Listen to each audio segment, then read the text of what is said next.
Um, it's gonna be twitch.tv.pokemondeals.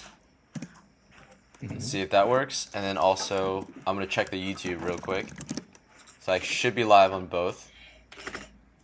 Oh my gosh. It's working. I'm gonna check the YouTube real quick. So I should be live on both. Oh my gosh. It's working. Jesus, it's working. Oh shoot, it's working. Like tutorial. Say again? I think it's so funny how the game that it shows up on for Twitch is still like One Piece card game tutorial. Yeah, it still is. One Piece. Yeah, that's good. Twitch stream.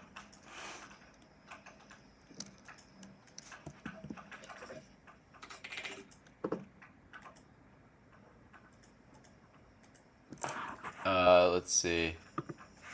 Okay, so I didn't really broadcast this because. Alright. Whoa, this is crazy. Alright, everyone in chat, can you guys see this? Can you guys hear us? Are you guys there? We're doing a dual stream right now on Twitch and YouTube. So, this is our first time doing this, and very, very nervous about it. So, let us know if you guys can hear us.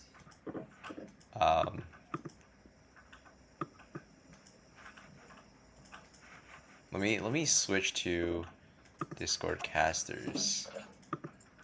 Can you guys hear us? You want to hear us? We hear and see the penguin. Yo. That's good.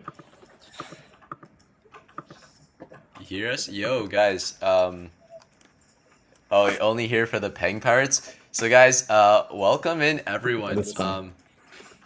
We are doing a One Piece OP5 win-a-box tournament right now. I'm here with my co-host, Peng Pirates, Adrian. How's it going? I'm Adrian from Team PDC. And yeah, this is sponsored by Forge and Fire. This is a 32-person tournament, $10 entry. And yeah, I think top 8 will get prizing. So the very first place will get the OP05 booster box. Second place will get 2 double packs for OP05. First to fourth place gets 2 winner packs each. And top 8 gets 2 tournament packs from Volume 5. So that's pretty cool. Let me go ahead and ping that we are live right now on Twitter as well. Let's see.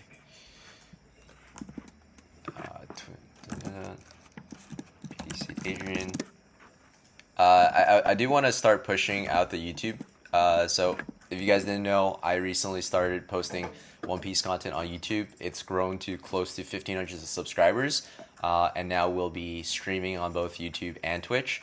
And yeah, so I think it's pretty cool to stream for the first time on YouTube, and I want to see what differences it has with Twitch. So I'm gonna go ahead and post on Twitter that we're live. All right, we are live casting this tournament. Piece a box tournament, and then I don't even know what the link is. Let's go right here. Come join us and see all the amazing competitors.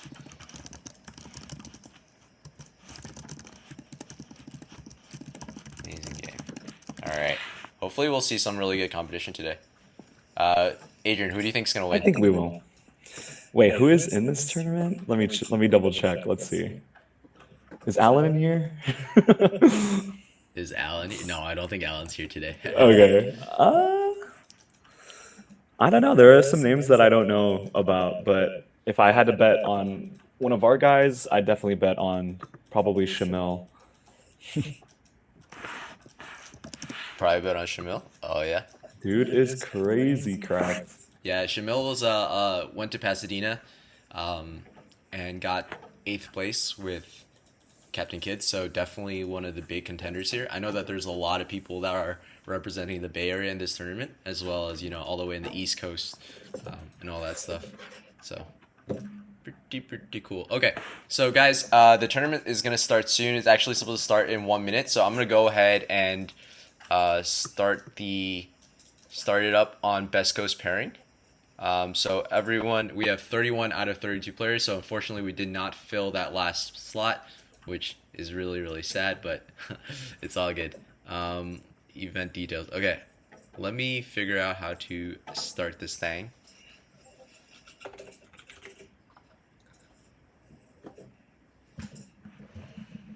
Options. Check in all the players. All right. Everyone is being checked in right now, and let's get started.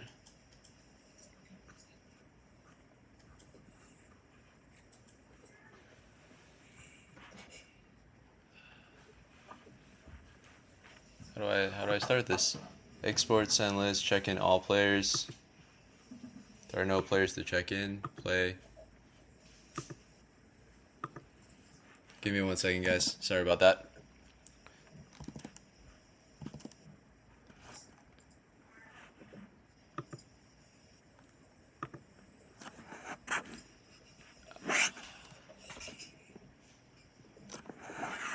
High placings, options.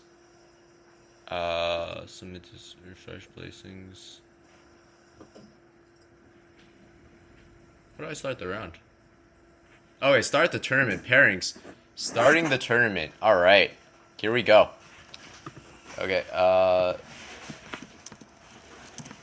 starting the tournament. Would you like to set up the round timer now? Yes, guys. We are going to start the round timer. So what we're going to do is we're going to join one of our, probably the top 4 tables, one of those top 4 tables, and we're going to watch them play along with you guys, and probably say some silly things in between to keep y'all entertained.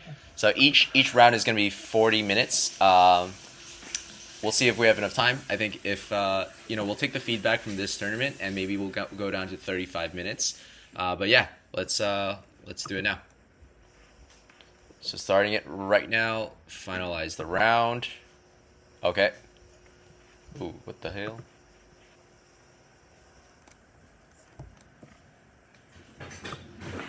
All right. I just paired everyone. All right, it should be up. Okay, cool. All right. I just realized.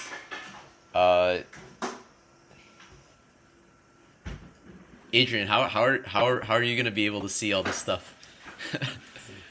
Oh, are we not? Oh yeah. Let me see. Yeah, no, you can join it. So let me Discord, yeah. Let me add you as a PDC admin, and then that way you can also see everything as well. There we go. And I'll give you a different role later. All right, so let's ooh, should we go to table 3 with where Ark Table is? 3 with Alex. Yeah, sure. All right, let's do it. I'm down. Okay, so guys, give me 1 moment. Hey guys, Hello. we're gonna How's it going? we're gonna stream your matches. Decided to pick my match, huh? Yes, sir. So So he's playing with Dark and I'm playing Standard, so Yeah, we'll kind of have something different going on. This is so great. all in this table. the games are starting soon, dude. don't get ready to Okay, so we're, Alright. Still see everything. Okay, I'm pretty sure you can't have tested this, so we should be okay. okay, so we're gonna mute ourselves, but just we'll give you the go ahead to start. Don't start yet, okay? That is kind of important to. That is a good question. So you have done? Okay, I'm gonna go ahead and get set up with there we go. How do I hide? Katakuri Enel. There we go. Awesome. I'm getting this set up right now as we speak, so sweet. Baby, that's so really loud. It's okay. All right. Nope, not like this. They're really waiting for our signals, huh? All right. I'm trying to adjust the dimensions really right now. There we go. Okay. All So, right. I'm gonna switch this transition. So, guys, if you guys can see this screen, let me know if it's good with you guys. I'm gonna go ahead and check the chats. Hopefully, everyone else can see this. Wow, this is pretty Yeah, cool. looks good. Awesome, awesome, guys. Yes, yo, what's up, guys? Hey, what's up, Kellen Green, Rakib, Hassan, Optimus, Yuck. Hi, guys. How can I join? Next time, I think we'll start the stream a little bit ahead of time. But in general, we're going to be doing tournaments every Wednesday, so just look out from our socials, Team PDC on Twitter or on our Discord or on YouTube. We're going to post the link for these for the Best Coast pairings, and you can just sign up. It's usually going to be a $10 entry. We're going to try to mix up the pricing so that it keeps things really interesting. But if you want to play in these tournaments, there's plenty of opportunity. We're going to do a lot of these things. We have a lot of exciting stuff coming up. So I'm going to go ahead and tell these guys they can get started, and we're going to go ahead and start casting the stream. Here we go. In the, All right. in the middle on top? Wait, You guys- on top of the right side. Hey, hello. Oh, like this. Yeah, that's awesome. Okay. hey, you guys are free to get started, by the way. Sweet. All right. Louise. All right. So, Adrian, what do you think? Well, I probably know what variant of this deck that Alex is playing. I think he's probably running the Charlotte Katakuri version, which I don't think is that good into Katakuri compared to like Sky Island. But I don't know. We'll see. I think Katakuri is probably favored into this matchup if they're playing Starve, though. Yeah, I'm gonna try to increase the size a little bit more. There we go. Transition. There we go. A little bit larger for you folks that are watching. There's a little bit of an echo, they're saying. Oh, a little bit of an echo. Advanced audio. I think I know how to fix this. Give me a second.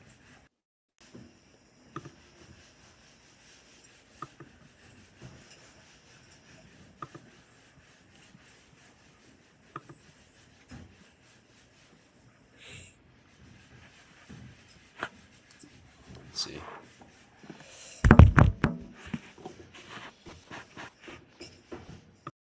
Yeah, I think my mic is just a little bit too sensitive, so I'm gonna turn it down a little bit.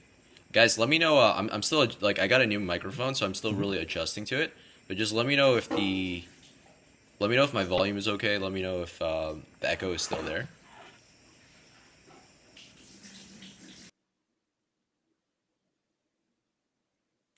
That's a double pudding start for Katakuri. That is crazy. There we go. Yeah. All right. So let's get the game started. I think. Wow, Katakuri went going second, and he did double pudding start. So good. I didn't get to see what he got off the first pick, but the second pick looks like a Monde. So just grabbing a 2K.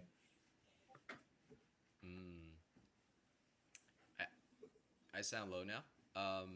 Great. Let me turn it up a little bit. Guys, my fiance bought me this insane mic about a year ago. I never opened it until now, and now just kind of learning. Yeah. So guys, I think this was a really cool matchup, Enel versus Katakuri. So we just kind of wanted to put it on display. But yeah, next time around we'll try to find better webcams, right? Because everyone has their own webcam, so one might be dark, one might be a little bit higher. I'm good now. Cool. Yo, let's go. All right, guys, let's get back to it. Let's go. Yeah, so Alex just swung 8K. Of course, there's no world where you counter that there.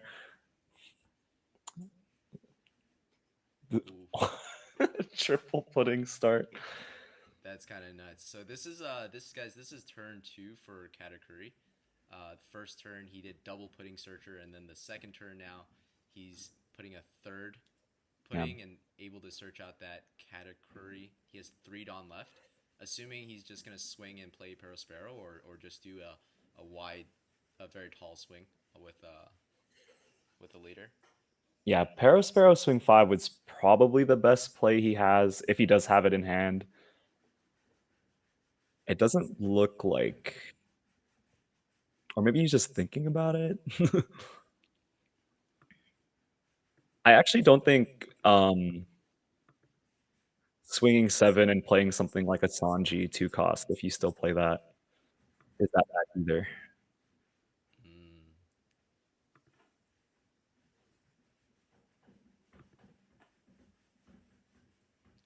Yeah, swinging 9. So guys, for those that don't know, Enel basically takes all of his early life anyway. So Yep. Yeah. Oh. Yeah, it looks like he used his effect on Alex's life. So that top life was just a pudding that he put to the bottom.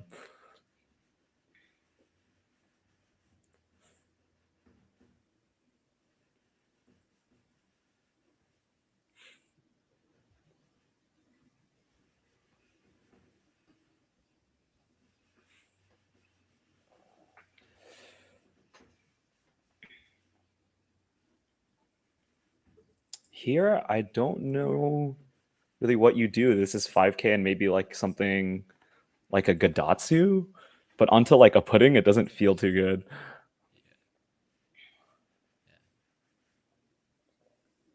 Oh man. It's gonna trigger out a Sanji as well. Triggered out a Sanji. This is not looking the best. Trashing the Shirahoshi is pretty nice for him.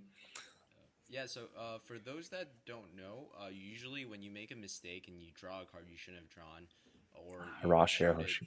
usually what you do is just you just have it remain revealed, and that's like the official judge ruling for One Piece. So in case anyone ever makes that mistake in a tournament, that's what yeah. The official ruling for Katakuri is like you flip the leader or you flip the life up and then you set it back down face down.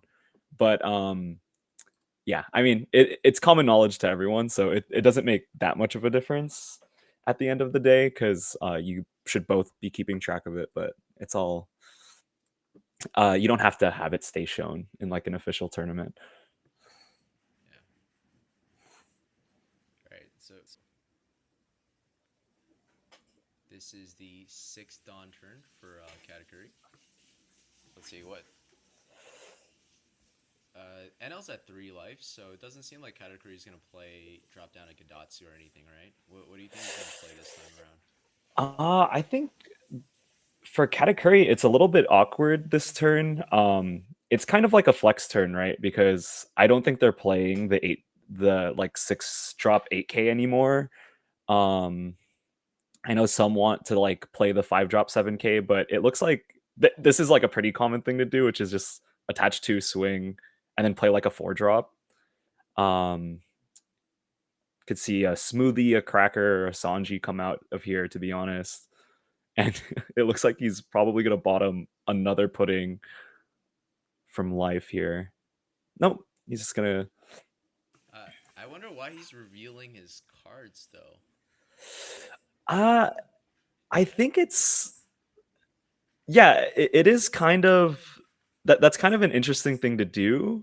And it looks like there's going to be a Cracker coming down. I think the idea behind it is that you just want to check if there's any triggers coming out of the Enel life, and if there are, you just bottom it. Oh, he's using his leader ability.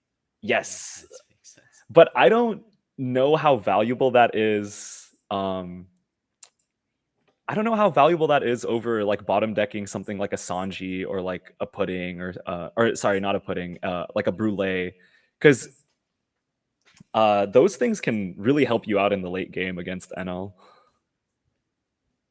Oh, and he's gonna trigger out a Paro Sparrow here. Honestly, maybe that's why. We don't need to look at our life if we're triggering out like this. Hey guys, so is Dark Show TCG? Are you saying is the other Adrian's mic a little bit too low? Adrian, could you turn up your mic just a little bit? Let me see. Let's see. So yeah, thanks We for. all good? Oh, go ahead. Are we all good? Yep. Oh, it sounds a lot clearer now. Awesome. Awesome. Okay, so yeah, he's gonna play the 7 cost here. I think in most cases you do want to burn life, but Katakuri being at 1 probably is not gonna do that. Yep. Yeah. So what's the overall game plan Katakuri has against Enel? Is it just try to build up a board and then kind of play those big moms that Enel doesn't have a chance to play? So I think the general game plan just for every deck is you want to obviously you want to just keep your board standing until the last turns. Just keep swinging lead. But I think the most important thing is that you really want to save your life so that you could comfortably play 10 costs. Because Katakuri is one of the only leaders that gets to force Enel to use his leader skill. Because if he's at 1 life and you 10 cost, he's pretty much forced to trash 1 or trash 2 cards to gain 1 more life, and then you could swing for however much done, right? This is a huge move. Yeah, that is what a 11k swing. 11k swing double attack. Double attack. This is going to accelerate the game a lot because then now he has 3 Dawn open, and Enel is going to have to start pitching cards out of their hand to protect this 1 life. Do you think 11 was just a little bit too much? Yeah, I do think at that point you're not really concerned with getting the double attack off. You just want them to do something or react to it, right? So if you swing 9k there, I think getting 3 cards out of your opponent's hand with like a 2k, 2k, 1k is just as good as the double attack landing. But it all depends because it looks like he's just going all in for the swings here, and then he has another 5k coming down.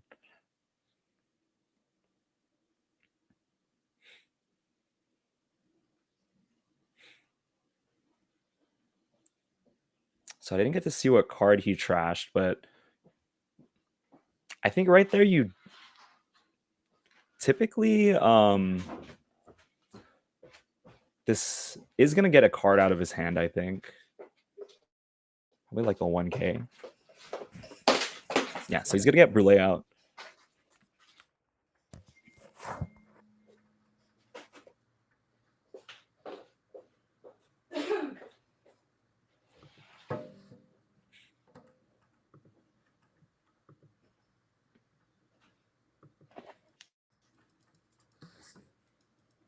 Yeah, I think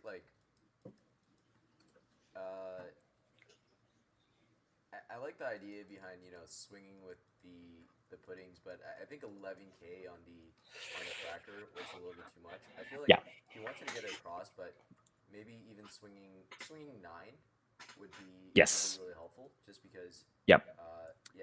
Enel would have to drop 3 cards to block it. That's Yeah. probably way too costly. And it's just like it's not too much Dawn on your side either, because then I think with that'll only take him 3 Dawn to play that, and it forces like such a huge decision from the other player, like drop 3 cards or take a double attack, which at the end of the day you're fine with either one of those.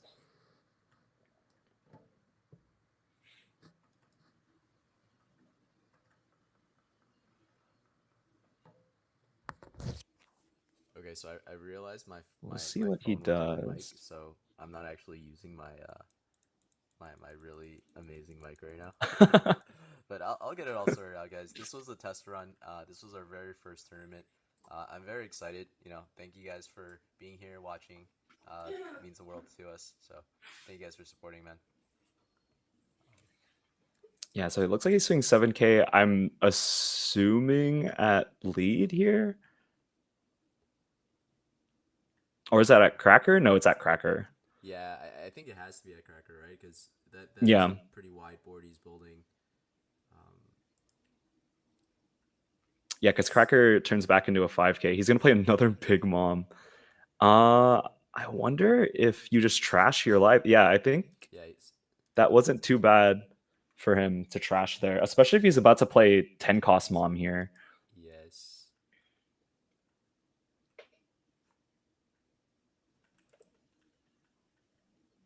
I think they're ordering. Okay, so now this makes sense, right? Basically, he swung 7K at the Cracker. The Cracker got destroyed, and then he played the Big Mom, and Katakuri decided to burn a life instead of give one to Enel, which is very interesting. Oh, Oh, he swing. That is a 4 life. That is like a 4 trigger life that he just had.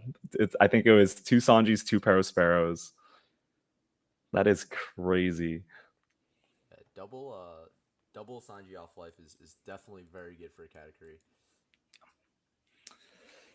Yeah, because now you have 2 blockers up, and then he could play the 10 cost Mom, force Enel to take the life, and then get potentially 2 cards out of his hand while he tries to protect that 1 life.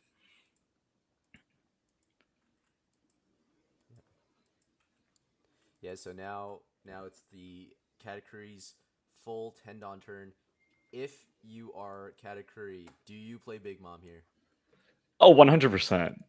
Like going back up to 1 life with 2 Sanji blockers up is pretty insane. They would have to have they'd have to have like double Amaru or Amaru Thunderbolt and like all in you. Yeah. So it looks like he's gonna get a card out already Yeah. with that 5K swing. So we're probably gonna see that Parasparrow swing, and then that basically means NL takes uses 2 cards to counter out this turn, right? Yes. Because he Yeah. doesn't want to go down to 0. Yeah. Yeah. And we're definitely not swinging with any of the Sanjis. No, it's way too dangerous because you still can lose to like double Amaru here. Oh, it looks like they actually don't have the 10 cost, but they are going to Amaru. They're putting up to 5K. I think they might just be trying to go for game if they don't have any life gain here. Oh, That's so too. no, you definitely have Big Mom. It's double. It's actually Katakuri that's double Amaruing here. So he's gonna Oh. swing 5s. And I kind of like that play, like going as wide as you can.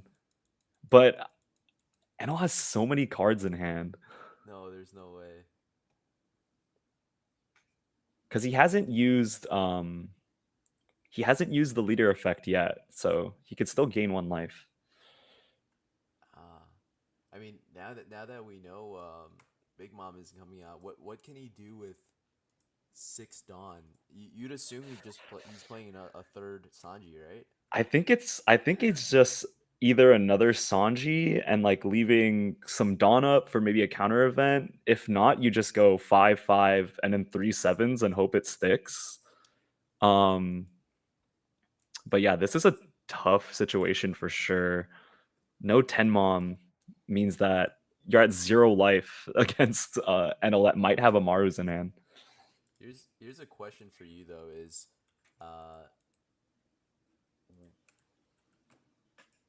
let's see, why did he swing with Katakuri first? Oh, he took it. He took the 5K. He just showed a Okay, he trashed the Thunderbolt. That makes sense. Okay, yeah, and then so now leader skill is off the table. He has 3 7K swings, and yeah, I do agree. Like I think that Katakuri swing should have came down for 7K for 1 Dawn. You get 1 extra Dawn out of the swing, or 1 extra power.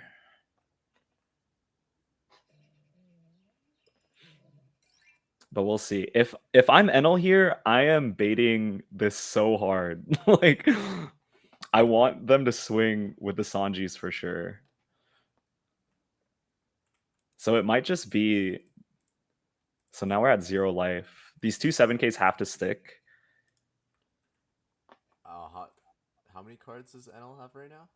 I think A lot. 6 or 7, and they did Shirahoshi, so there was a little bit of cycling going on there. He looks like he has a lot of cards in hand. I think it's a bait. I think for sure. 8 cards in hand. Yeah, I think it's 100% a bait. He's just making him want to swing with the Sanji so that, obviously at 0 life, there's nothing you can really do. But here's the thing though, like, this might be the last chance. Yep. Because I think he's just going for it. Yeah, Yamato just comes out and he's just screwed. He doesn't have enough gas. Yeah. Oh wait, that's 2K 2K. 2K. Double beige comes out. Wow, his hand must be loaded with counters. No, he's looking through. He's got the 2 counters in hand.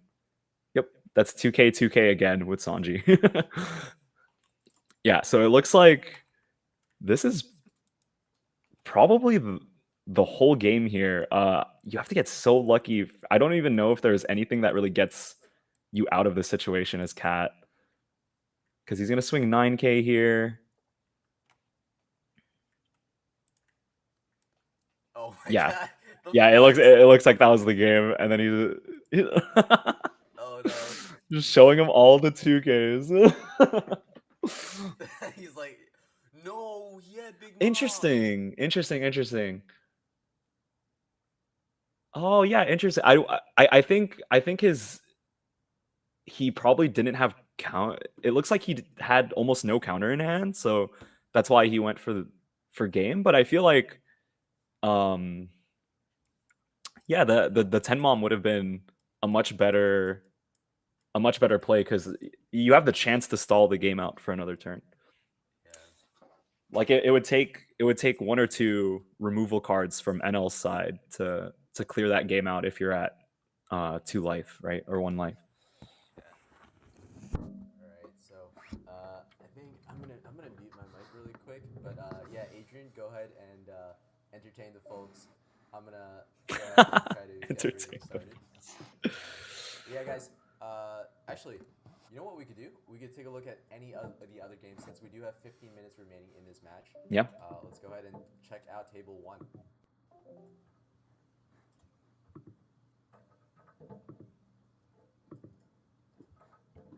Let's see. Table 1. Oh, they just. I think wrapped this up. game just wrapped up as well. They just wrapped up their games. Dang it. Okay, table 5. Let's go. Let's see. Here we go, table 5. But mind you guys, this is our first time running a tournament like this and streaming it, so we will get a lot better at these transitions. We're just as much fans of One Piece card game as you guys are at home. So while we're trying to be professional and cast this, 1, we have no experience, and 2, this is just so fun, and we have no idea what we're doing. So that's the fun of it. Right. Wow, the Saka player looks like he's in a really commanding position. 2 Hinas, 1 Borsellino, 1 Lucci, and over on Katakuri's side, he has a 8 cost Katakuri and 1 life. Yeah, that's a pretty wide board for the Kata to deal with. And being at 2 life is just... It's looking like a little too much. Yeah, I think it's still the Sakazuki's turn. He's got Yep. 4 Dawn. It's probably gonna put out a Rebecca or something, but over on Katakuri, next turn you probably expect he's at 9 Dawn right now, right? So next Dawn is the Big Mom turn. Yep. If Katakuri doesn't get cleared here, you assume that he's just gonna swing 1 into Hina, have the other person counter out, and then clear the Borsellino with his Katakuri. For sure.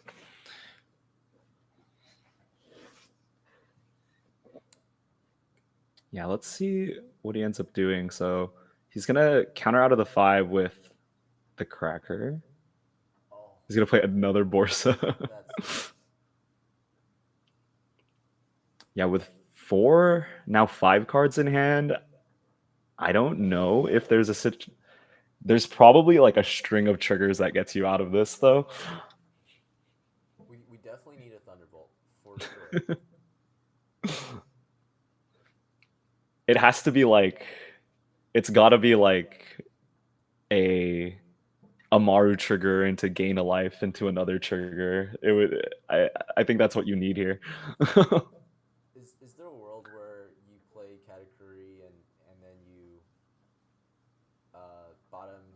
bottom life one of the blockers, and then you Uh, swing card into the other blocker, and then you just basically clear everything except for the 2 Hinas on board. And you try to survive with that 1 life.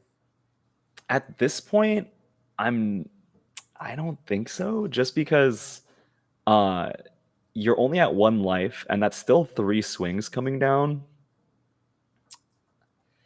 But I mean, it could be a possibility for sure. It's just such an uphill battle from there because the turn after they're at 3 life, and you have 3 swings, so they're still not in lethal range.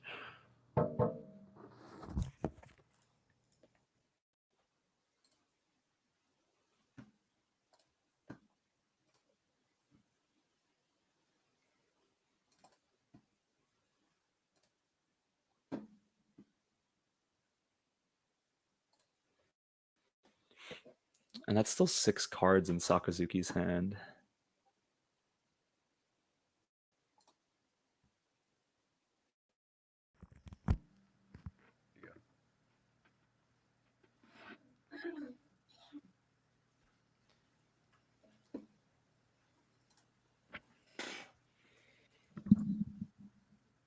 This table can barely contain a board that wide. As my mic is mad low. Can you guys hear it now? Yeah, I'm trying to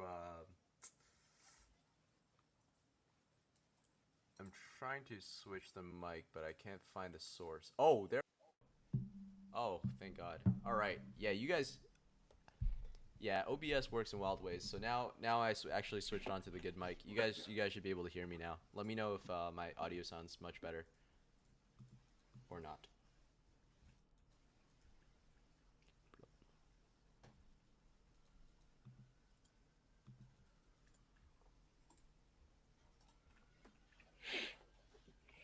Better, still soft. Yeah, I don't even know where this 7K is going. Probably at one of the Hinas. Let me turn it up actually. Yeah, I'm just turning up my mic now. So yeah, let me know. Sounds better. Okay, you guys are all watching. That's crazy. What's up, David saying? What's up, Sunday? Arkster. A lot of you guys are playing this tournament, so it looks like I'm like half there's as a little bit loud. thinking going on. Well, I can turn it up. Yeah, I'm turning it up. Because if he rests the Borsa blocker here, that leaves it open to be swung at with Katakuri, but I don't think it matters too much at this point. I think the board is way too wide for Katakuri to even come back from this reasonably, especially since 1 Dawn has already been used. There's no Big Mom coming down anymore. Oh, is he swing 9 Dawn? I know most Katakuris don't run Yamato anymore, but I think Yamato would actually be a pretty good card in this scenario, don't you think?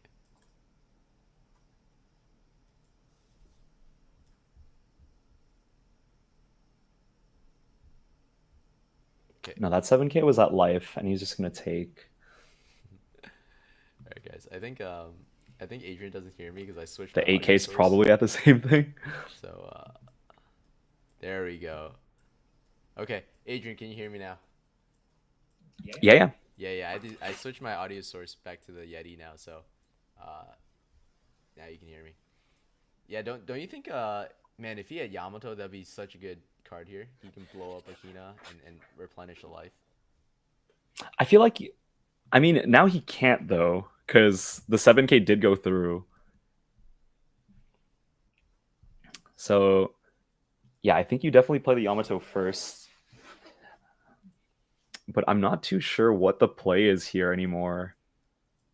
He might have something like putting Katakuri to gain back a life, but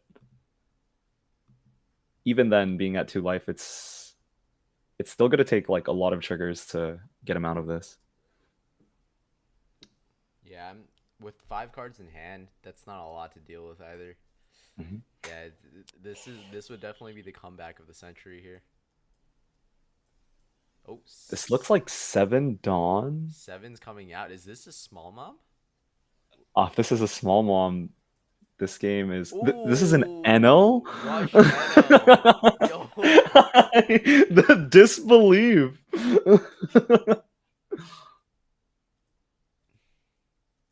Oh, yeah, no, that's it. Yep. Oh, tough game.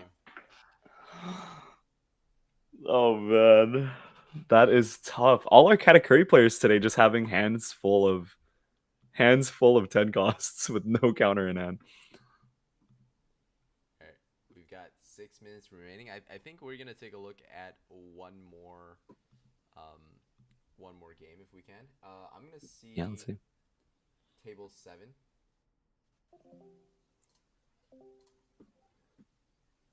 See, it looks like this game just wrapped up. Looks like it wrapped up. Let's go to table 16.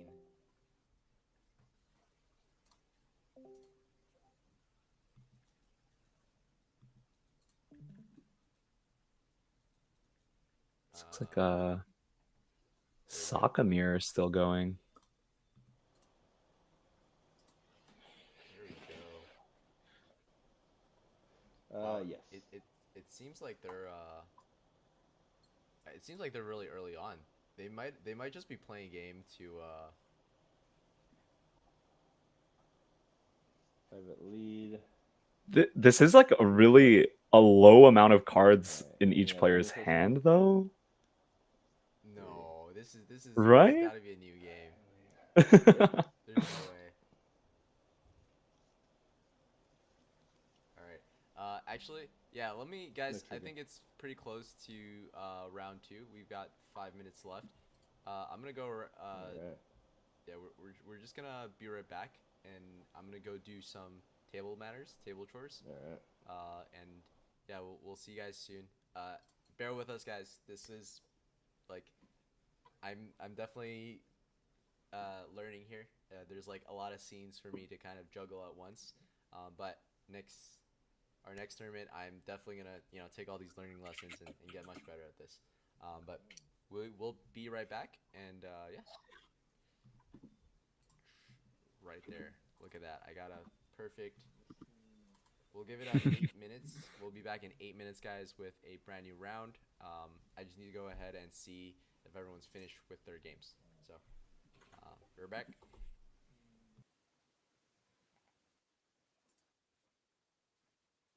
Cool.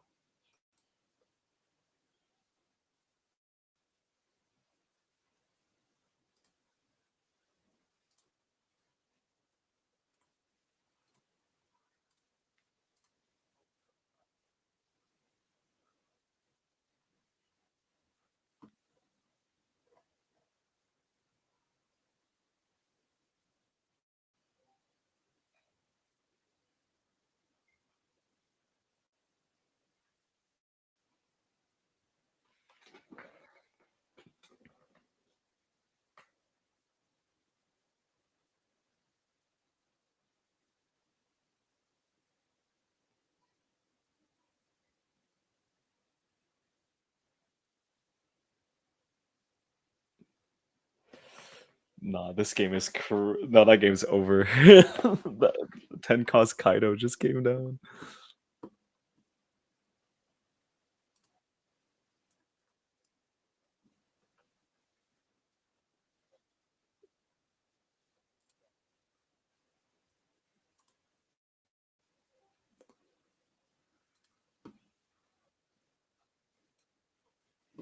Yeah, I think it's gonna wrap up soon.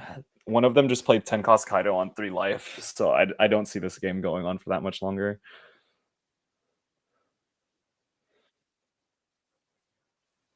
I think one of them is like streaming. Like it's not a webcam. They're like streaming their webcam or something.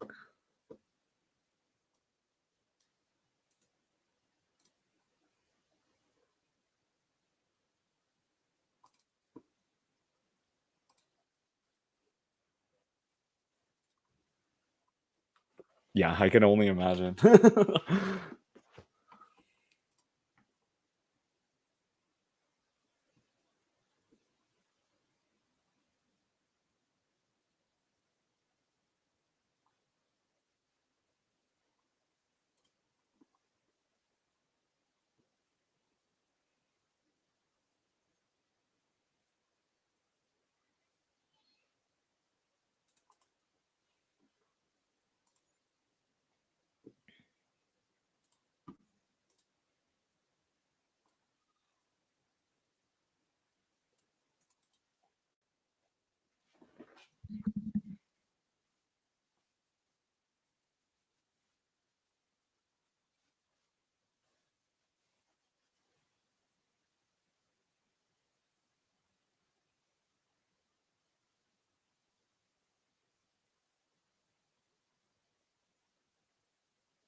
I may have bumped my mic. There you go. What's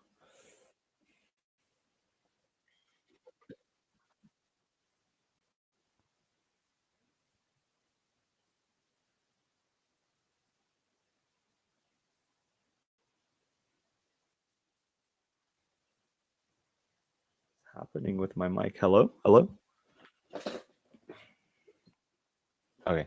Yeah, I mean I've done it like a couple of times for the like treasure cups and stuff, but I don't know for like a tournament. How many people didn't show up?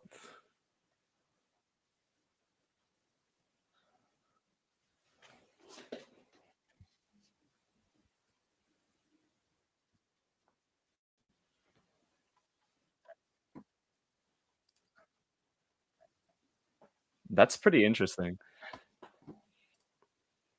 Yeah, I don't know about that one.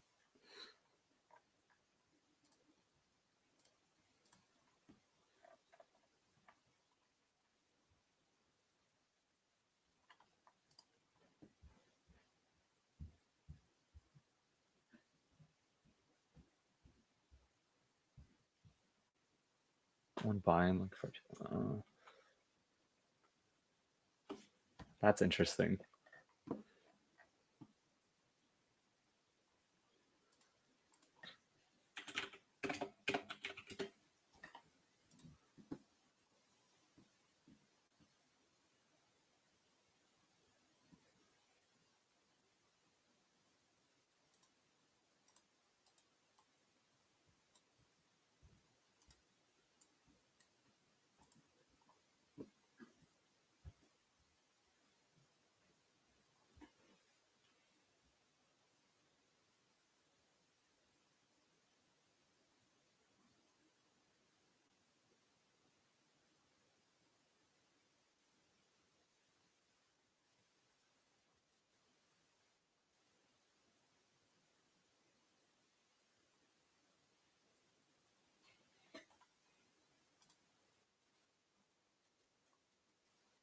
It's still going. All right, guys. You was just doing some housekeeping chores, and apparently this game is actually still going on. We have, I think, we're 2 minutes into overtime, so they have about 3 minutes left. I will check. But yeah, this is the end of a Sakazuki Four. mirror game. It seems like one of the For Sakazukis was able to place a Kaido, but you main can see he has 2 cherry dice. to get So I think back. the other Sakazuki player is about to remove that big dragon from the board. Adrian, what are your Tsushiki. thoughts on Kaido in Sakazuki? Then I will Adrian, swing. I can't hear you right now.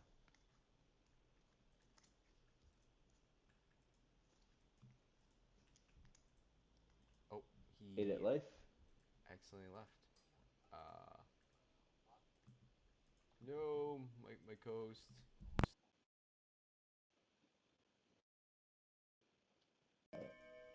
And it is Oh your shoot. play. Oh no. The stupid. I forgot about the timer too. Yeah, guys, sorry about that. My co-host dropped off Yep. accidentally. I think he's back now. No, that. Adrian, you're still muted. Let me see. 1, 2, 3, 4. Yep.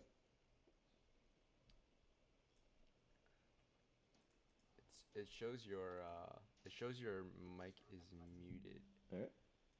Add to scene 1. Okay, is that Hello? working? All right.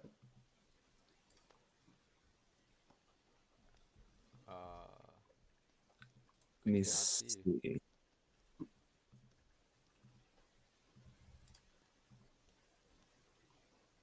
Four. Yep.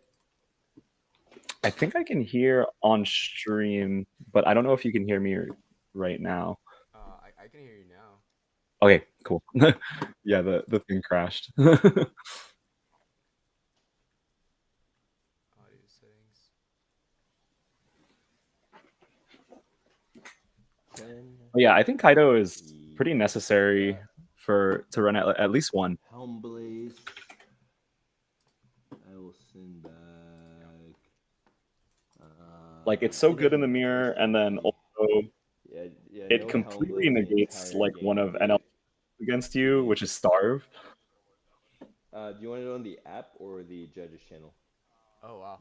Yeah, so Alright, I guess sweet. the non-Kaido player Yeah, good game, Sakazuki bro. scooped. It's so hard to win without Helm Blaze. Holy. Yeah, I mean, the situation that they were in beforehand was just like Good game, brother. the Kaido came down when the other player had 3 life. It's just so much card advantage at that point. I don't know if any deck is like coming back from that. Okay, let me Discord casters transition. All right, you're gonna see our beautiful faces while we go ahead and get everything all in order. All right, so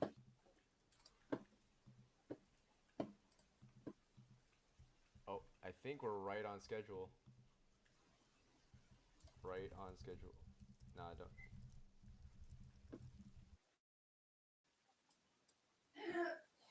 Round.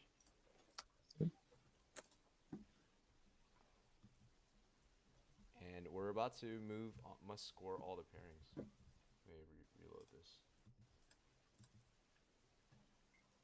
Turn out my mic volume. I'm so quiet still. Guys, am I still quiet on my mic? So I can turn it up all the way. I can turn it up. Alright, let me best goes pairings. Yeah, I think you're a little quiet on my side as well. Round 2. How about now?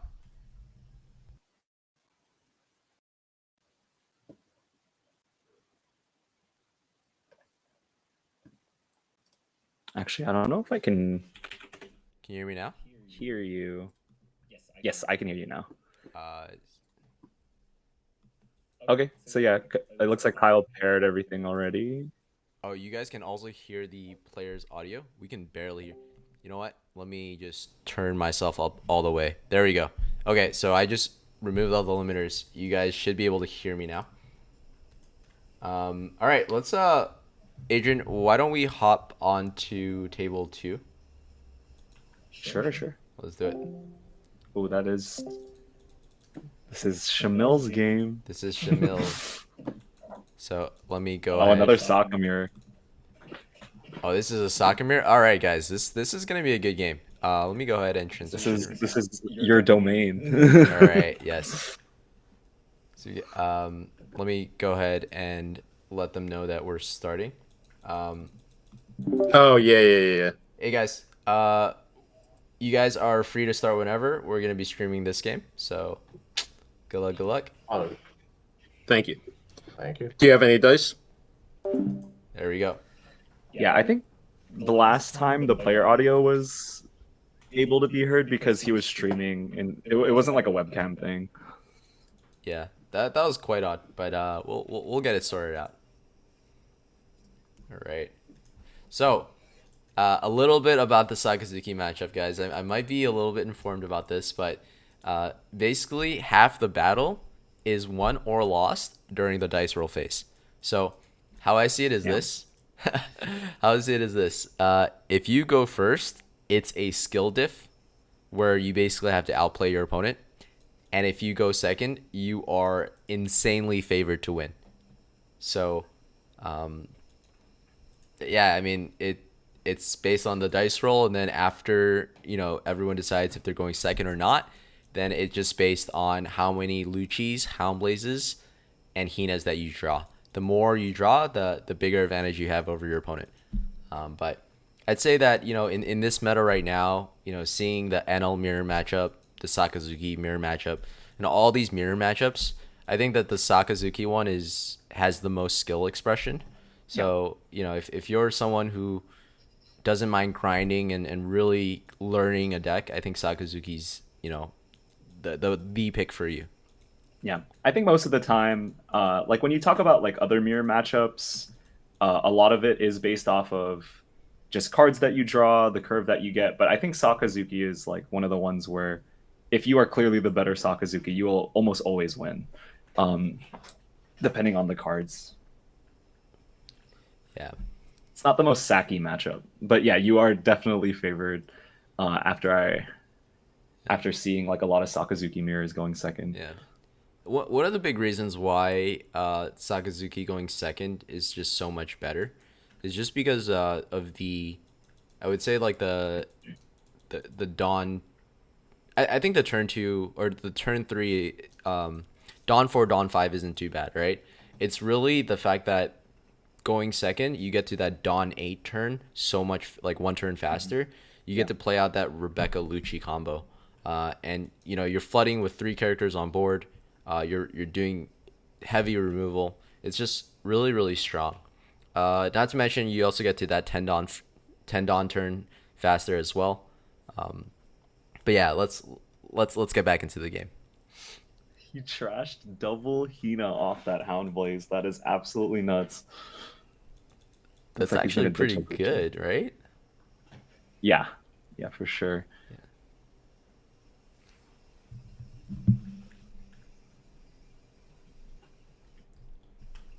Yeah, I think also just going second, like it just lets you, like what you said, like you have a lot more agency like going into the game, and they kind of have to match your tempo, because you're just gonna remove back and forth, right? And you're the first one that gets to do that. Yep.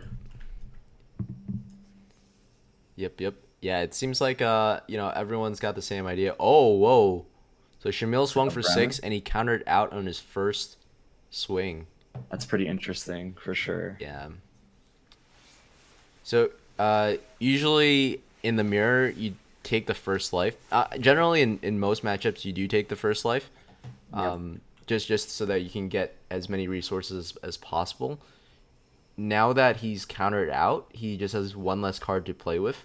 So it's fine because he's going second, but if he's going first, then it's really, really bad.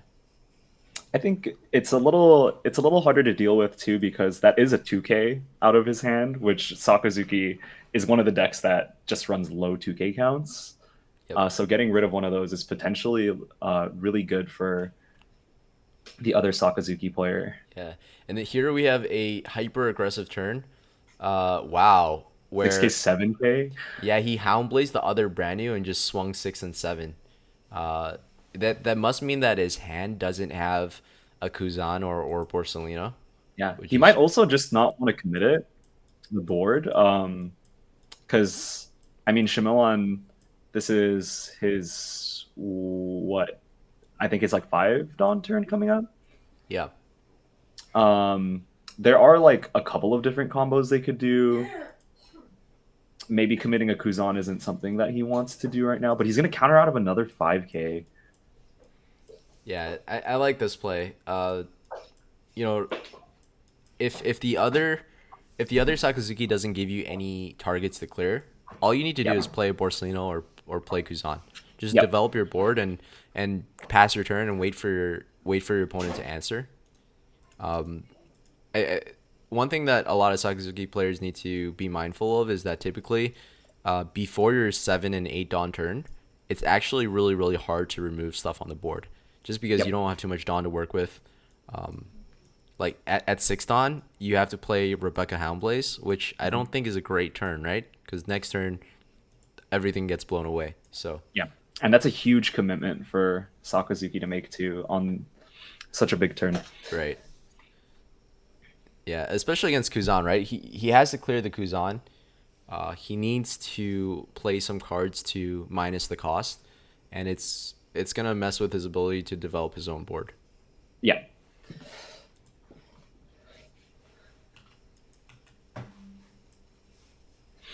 Yeah, Kuzan is a pain to deal with because even if he does Rebecca Houndblaze here, that still is just like a 2-for-1.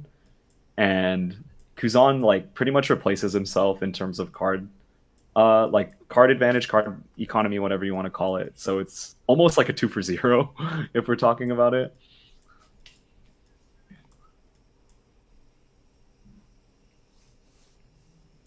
That is an 11 swing coming Whoa. down now.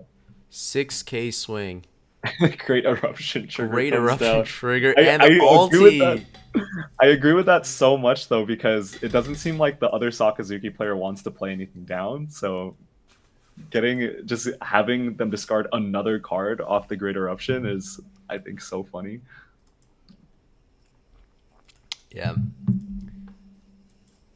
This is actually a really really interesting game. So I think I know what this guy is thinking, right? I think he's playing mass like super aggressive early on and staying at 4 life because Yep. he's preparing for Kaido. Yeah, which is pretty interesting though, because I think he was the one that took second, right? So he gets the first opportunity to play it. But this is a pretty like unique situation to be in because now he doesn't have a lot of cards to work with. Well, he's thinking, right, that he's okay with being down 2 or 3 cards because, on his Don 10, he's just going to drop the Kaido, draw 4 cards. He's going to have card advantage, and his opponent's going to be at 1 life, which, is really scary. You know that as a Sakazuki player in the mirror, 1 life doesn't protect you because you'll play a blocker, it'll get Hound Blazed, and Yes. you'll have 2 units smashing into you with, 7, 8, 9K. But yeah, not gonna lie, it does not look good for the player going second right now. It's pretty interesting because like he is at 1 life, but look at the hand size that he has right now. It's like It's that's massive. like at least 9 or 10 cards in his hand. It's And there's no board in sight because this is where it gets difficult when you play aggressive like this. With Sakazuki, like they want to play blockers, and now you can't really go for that like super aggressive big tall swing anymore, because that Sabo is just going to eat it, right? So now he has to start like actually committing things to board if he wants to get any progress. yeah. It's interesting. All right. Taking a Hound Blaze. Brand new Hound Blaze. Yeah, that Sabo Kuzan board is really really strong. Like, I I I guess you're gonna have to play Hina and Houndblaze the Sabo and then swing into the Kuzan because if you keep Kuzan up, you know there's nothing you can do. Like nothing you play Yeah. will stick on board. Yeah.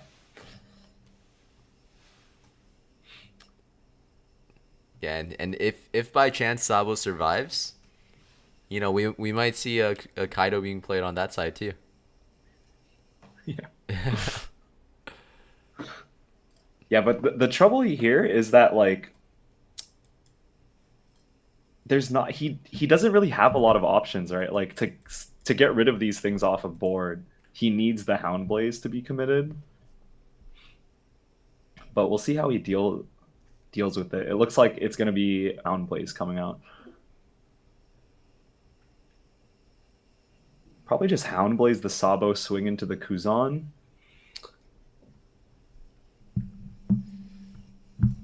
Or you could swing 9k into life. Oh yeah, just ignore the Kuzan and just go straight life. Just go Actually, straight life. I am- I don't think that's a bad play. I don't think that's a bad player either, and I think that's he swings 8.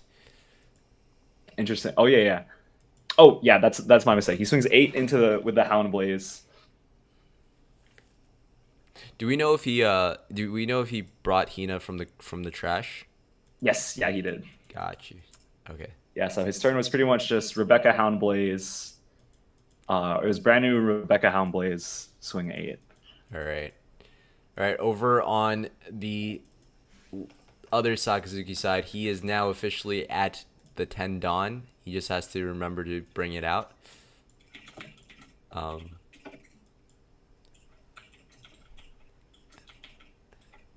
So judging by his forgetfulness about his 10th Dawn, we can assume that he doesn't intend to play Kaido, right?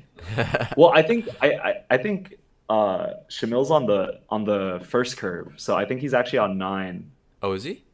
Yeah. Oh, my fault. My fault.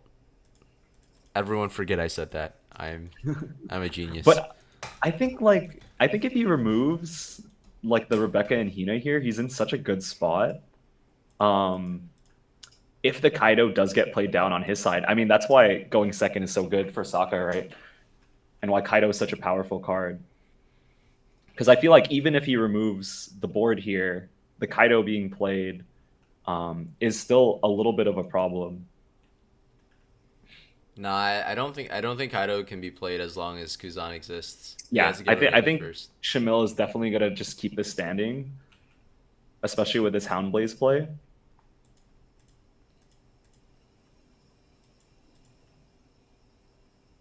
Yeah, this is tough. He's swinging at life, and then he's gonna clear.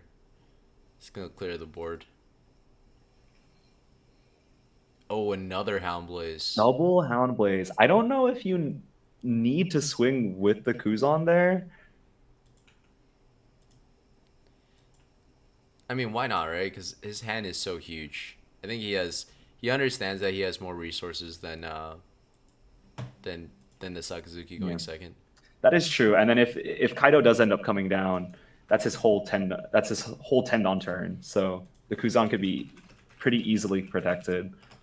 Well, he's also gonna be swinging 8 into life, so Yeah. he's probably gonna have to take this. Yeah, Gonna drop down. yeah. Now Kaido can't be played at 0 life. It's impossible. There's no way. Yeah, is this a trigger? Oh my gosh. Is he gonna great eruption trigger him back? Double great eruption triggers from both sides. That's hilarious. I mean, here you just hope that a blocker isn't played, right? And then you just swing in for game. This being at 0 life is pretty tough.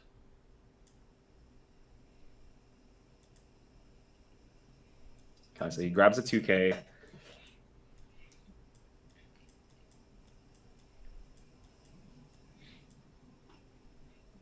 I mean, I think your best option here is just like Great Eruption plus some Houndblaze shenanigans. Just go for game.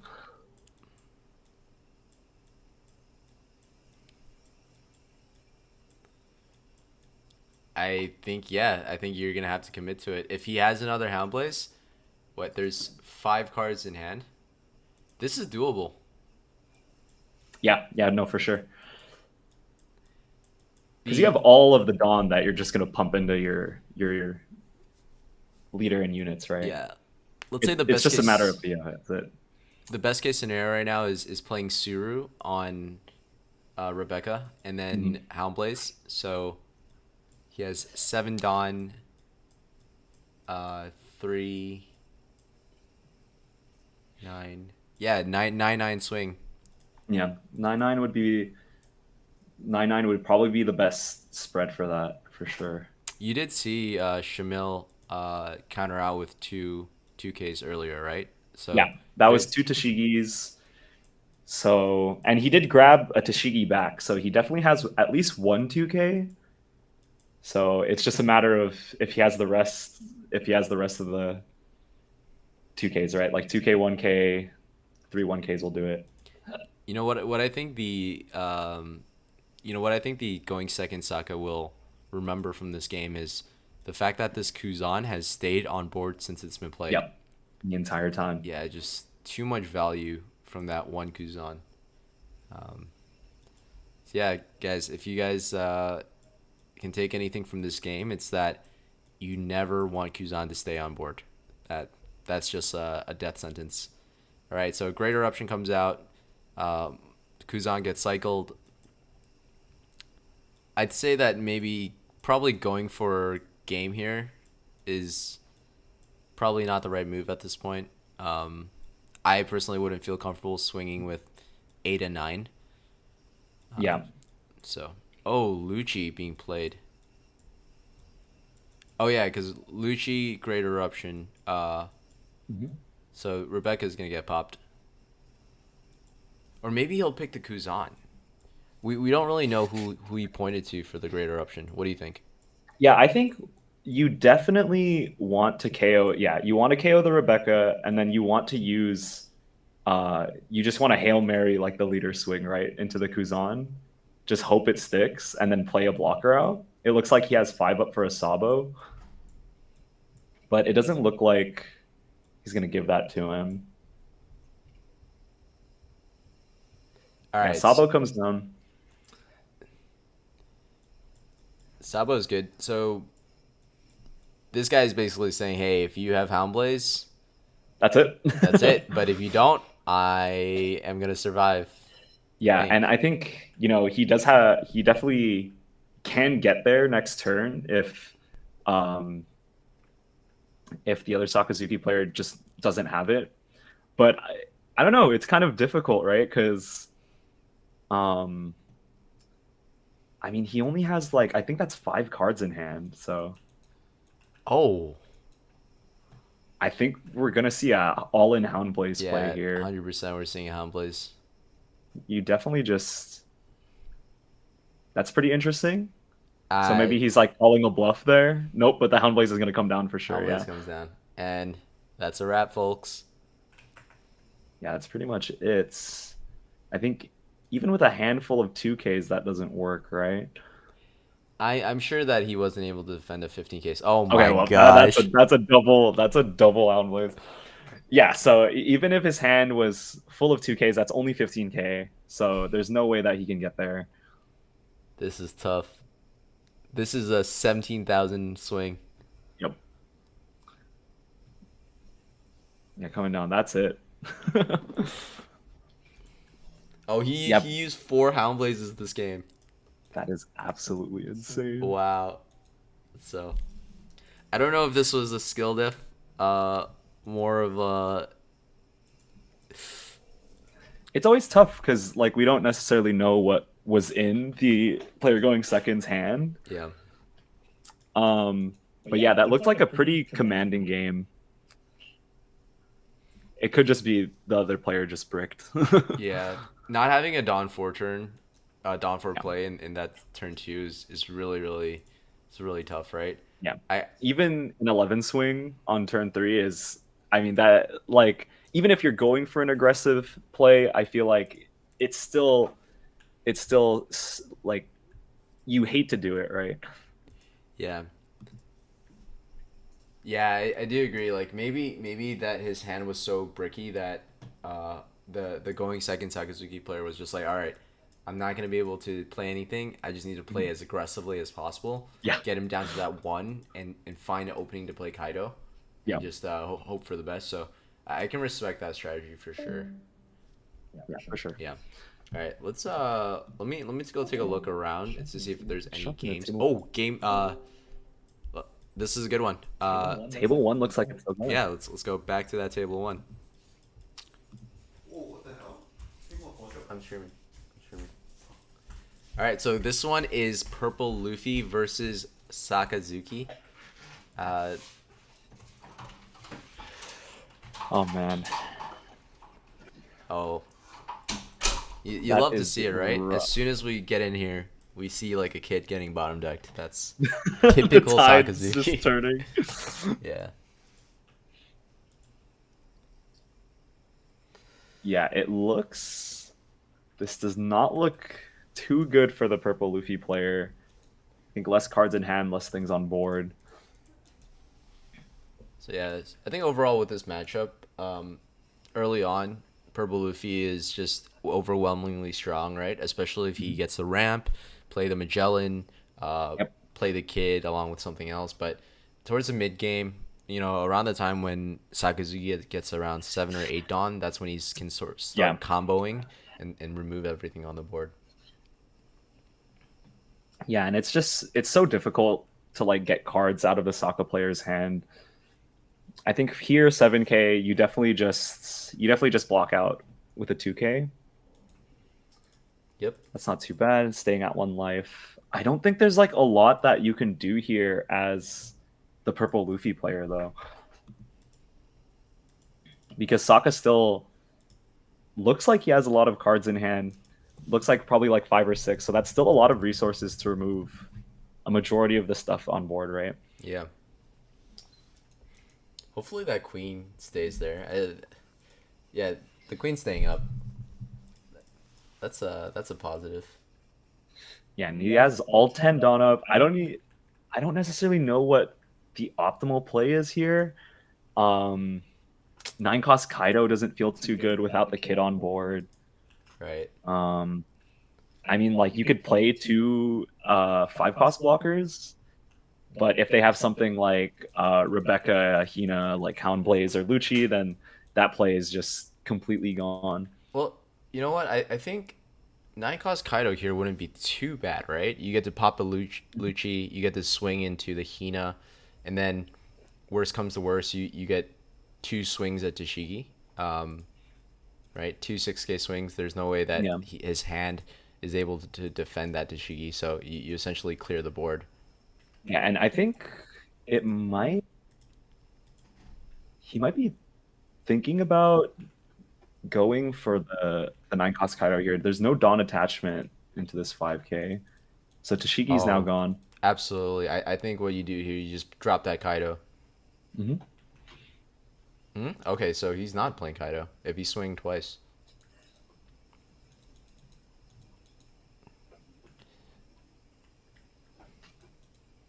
Yeah, this is pretty interesting.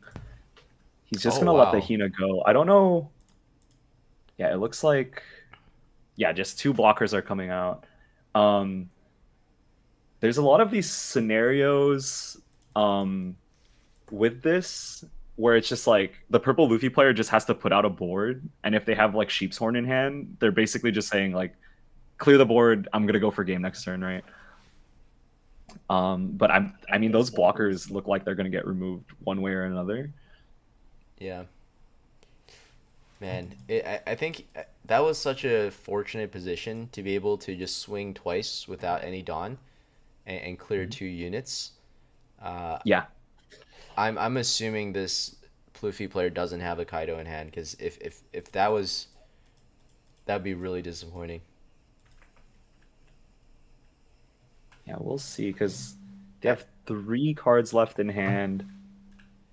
You can probably infer a lot of things from how both people are playing, right? So purple doesn't have any big drop to play with, right? If he had a 7 cost kid, he would play it. If he had a queen, he would play it. In his hand, he probably has like a Gum Gum Rain and like a dead card, or just like event counters. And then over on the Sakazuki side, he has no counters to play with. Yeah, I mean, yeah, it's pretty interesting letting those two characters go like that. I feel like it's so much pressure if you just, pitch one or two cards. Like even with this double blocker. Yeah, at the very least, you would have countered out of the first swing, to basically get the queen to swing to clear the board, right? Yeah, so it looks like he swung with Lucci there, and he's just going to counter out 1k into the queen. It's probably just, yeah, Sakazuki's just playing for the hand right now. Yeah. He's going to swing 6k again.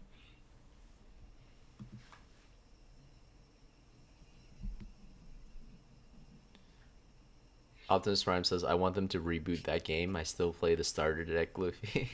Okay. Flex.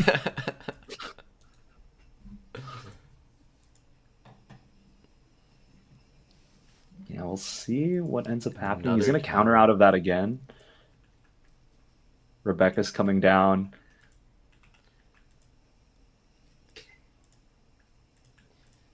So probably on one of the laws.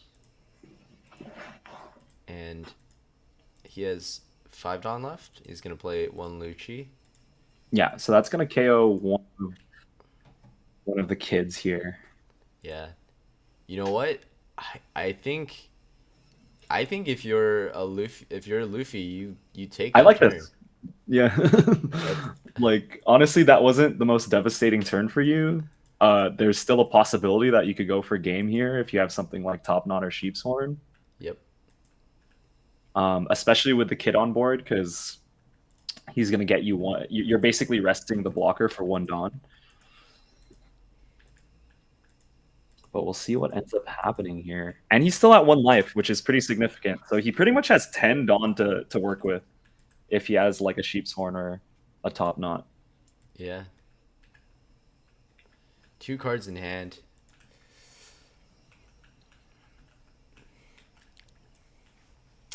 Man, here's the conundrum with Purple Luffy is that, like, whenever you're playing Luffy, you're thinking to yourself, oh, where's my Kaido? Where's my Kaido? And then you run 4 Kaidos, and then you're like, why don't I see anything but Kaido in my hand? Yeah, I mean, here's the Kaido coming down. Here it So comes. we're going for this lethal. He's gonna still have 3 extra Dawn to play with. So he's gonna get 1 back from Kid here, and then he could still leader skill. Yeah, this is interesting. Yeah, here, do you swing at the board to live, or do you just full swing out? I think you just go for lethal here, actually. I don't think you're so. living another turn. I think you go for game for sure. He's only got 4 cards in his hand too. Yeah, I go for it. You know that Kaido is that's 1 life, so you need 2 out of 3 of your things to go down. Oh, a 7 swing right here. Going for 7? I don't. Oh, he's swinging board. Oh no, he's swinging at the board. Interesting. Hmm. I guess the idea behind it is that he only has 4 cards in hand, 2 blockers up, 1 life. That's a situation where it's like you have to remove the blockers, right? Because with a 10 cost or with a 9 cost Kaido out, you're not swinging at that. You either have to try to finish him off or clear his board. Seeing how the Saka player played the last turn, right? I'm not sure what Rebecca recycled. If Rebecca recycled a 2K, then that might be a little bit different. But he must not have too many counters on it in his hand. I think Rebecca did grab back a Hina there to play out. So yeah, I agree. Like, I don't think there's a lot of counters to deal with. Yeah. But I mean, like, this situation, it's not the worst, right? Like, but I do think that it's a little bit dangerous. And that was a little bit of a risk. But I think the idea behind it is that, like, most of the removal is 2 for 1. So in 4 cards, like, it's going to be pretty difficult to get rid of all these blockers. Yo, shout out. MT Killa is in the house. Thanks for always supporting me, man. You're a good friend of mine. Love you, bro. We are One Piece nerds, confirmed. Yeah, no, I agree. I mean, from that angle, 4 cards, not countering out, I feel like it's very understandable to go for the game. But I also think, how he played it, clearing the board, setting up 2 blockers, it's not too bad considering the previous turn. Sakazuki played a somewhat subpar turn. Oh yeah, for sure. Yeah, so he knows he doesn't have the wave clear to deal with his Yeah. bigger board now. But I mean, what a that turn could have been so wild, I think it's definitely the safer play to go with. Going for game there, it does feel a little bit uncomfortable, especially since you had to commit a majority of your dawn to the Kaido play. So yeah, this is a pretty rough situation for Sokka here, though. Because then if he's able to get rid of one of the blockers, that's still 3 more swings that he has to deal with. But this time, one of them is at 10k base, so it's very difficult here. Sorry, I do wanna think about back to that last turn. I think what I would have done to I think test my opponent is probably like a 6k swing at life instead of 7, or instead of at board. Yeah, If you 6k swing and he tosses out a 2k, then all you need to do is just start clearing his board, right? Because then he's out of counters and all that stuff. But if he takes that, then you just you ramp, you take the extra dawn, and you just go for game. interesting. Yeah. Yeah, it's always tough because he only has to counter out of one of them, right? So at that point, Oh, yeah, MT Killer, bro. I'm not too familiar with YouTube, but guys, if you followed this Team PDC journey with One Piece, if you're part of the Bay Area or if you're just anywhere else and you love One Piece content, please smash the like button. Consider giving us a subscribe, like, follow, whatever it is. We're gonna keep ramping up, and we're gonna do cooler and cooler things. And do more stuff for the One Piece community, as well as the Pokemon community. I still haven't forgotten about you guys. Right now, it's just kind of like a sort of lull, but Team PDC was always created for all TCGs, and we're still clinging on to that dream.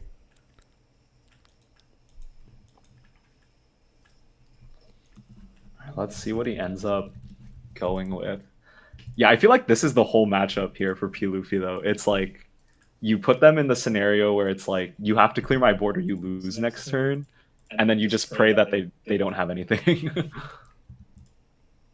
But a 5 swing at lead here, this might be a Kaido.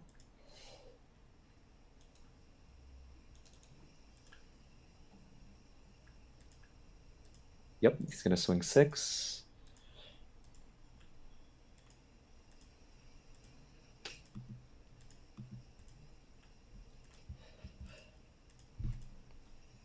Where does Team PDC play in the Bay?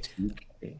Adrian, where does Team PDC play in the Bay? Or where does our guys play in the Bay? Dude, we are all around. Like that's what, like in AI and Pacifica, in SF, there's Gamescape, Game Parlor versus games. Like it's pretty much all around the Bay. Yeah. Yeah, so just At least San Francisco part. yes. Yeah, so my brand is called Team PDC, but the Bay Area group is just the SF Bay Area Discord. We play in basically every shop that runs One Piece. I'm just gonna list a few that I really love.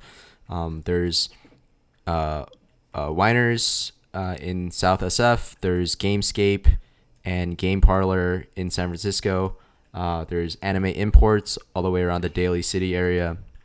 And then there's like so many other great shops in East Bay and South Bay, and we love every single one of them, and I think hopefully we can use our platform to shout those stores out as well. Hopefully I didn't miss. There's versus games as well. They're also in SF. Did I miss anyone, Adrian? I don't think so. I think that hit pretty much all the local ones to the SF area. Oh, there we go. Swim Dude says AI versus Gamescape, Game Parlor, Winers, Center Stage Games. There's Card Shop Santa Clara. There's a lot of them. The South Bay. Okay, now this is a really tough situation because now you need the sheep's horn or the top knot out to win this Yes. game. Oh wait. Also, there's a victory point over in the East Bay. Yeah. Gotta point that out. So Yeah. okay, back to the game. Captain Kid being cleared, and like you said, Rebecca blocker. So we do need that sheep's horn. What about top knot? Yeah, top knot will do the job too.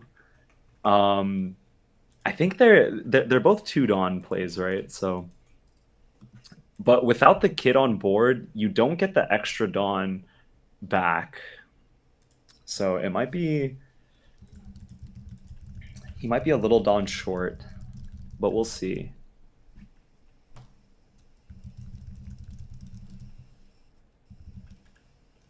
I think here you definitely just ramp the one life to see if you get sheep's horn or top knot. I don't think there's any real point in swinging right now because he has the Rebecca up. Yeah, and with one card in hand, I doubt that. There's no way you're living next turn. Yeah, Yeah, man. I think he's yeah. I think Pluffy missed like the. I like the idea that I know that my opponent doesn't have all the resources to clear my board. I'm gonna just develop my side and Yeah. go for game next turn. But the thing is with Sakazuki is he's so dangerous because he has his innate leader ability to cycle, Yes. right? Even if he Yeah. doesn't have his options now, all he needs to do is top deck a Mancherry, top deck a brand new or just anything, Yeah. and he'll pick that card and he'll blow you up. Yes, as a P Luffy player who lost to like 4 Sakas at regionals, like you put them in situations where you're like they need to have these 4 specific cards to win the game, and the cycle comes out, the Mancherry comes out, and they just get to those 4 cards, right? So it's when you get the chance, you really should just try and end it Yeah. because now he's in a situation where he swung 5 at Mancherry, he's swinging 10k. I'm gonna assume he's gonna swing it at Hina here, because it looks like he's going for board. I mean, you pretty much have to at this point. Yep. And here's the thing, like I know that we're analyzing these plays and we're talking about, oh, this is what this player could have done better, but just mind you guys, we are fortunate enough to be in the spectator seat, so we Yeah, get to see for things sure. from top down. And I think that the Pluffy player, I think he actually played a great game leading up to that point, right? Oh yeah, for sure. That Yeah, double kid and that patience to wait for to play the Kaido, like thinking that okay, if I do 2 kids, he'll clear one and I'll have 1 kid. I think that was a perfect setup for that Kaido. If it would have been me, I would have played Kaido an extra turn and probably fizzled out. But he made a great setup and he just needed to make that final push and that leap of faith to go in on that Sokka. yeah. Oh, yeah, Borsalino is coming out on the blocker. Oof. So yeah, this is like, yeah, this game is pretty much over. 0 cards in hand, 1 life.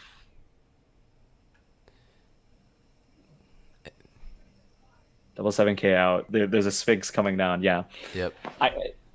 that's a tough one. I mean, that's how the matchup goes, though. Like, you really just hope that your cards on board stick, and of course, it's Sakazuki, so they probably won't. You just kind of have to hope and pray for that Yeah. matchup for sure. Absolutely. I do think it was a great game. That was the last game, so I'm gonna go ahead. We're gonna be right back for 5 minutes, guys. I think we're gonna move on to the next round. So just give us a moment, and we'll be right back. I'm gonna go ahead and transition us.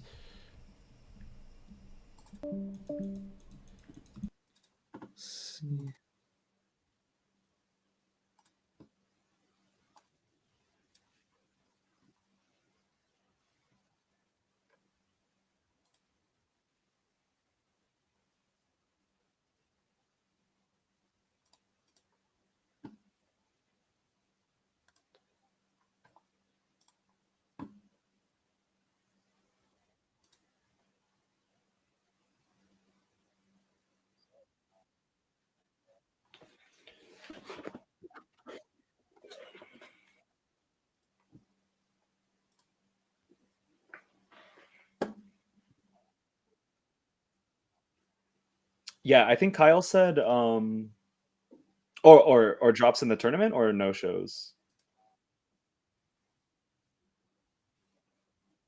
Yeah.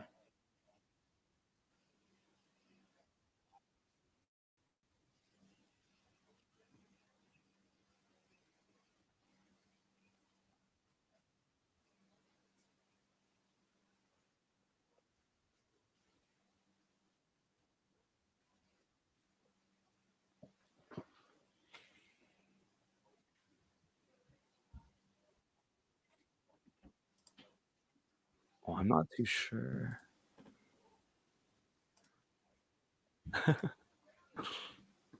I guess I didn't. I guess I didn't. I didn't mute us, but it's fine. Yeah, I think guys, we're going straight into round tres. Uh, so let me take a look at the standings so far. Let's see if any of the Bay Area folks that I recruited to Recruit. what's the term for it? To like win like you get like really good players to come in and win everything.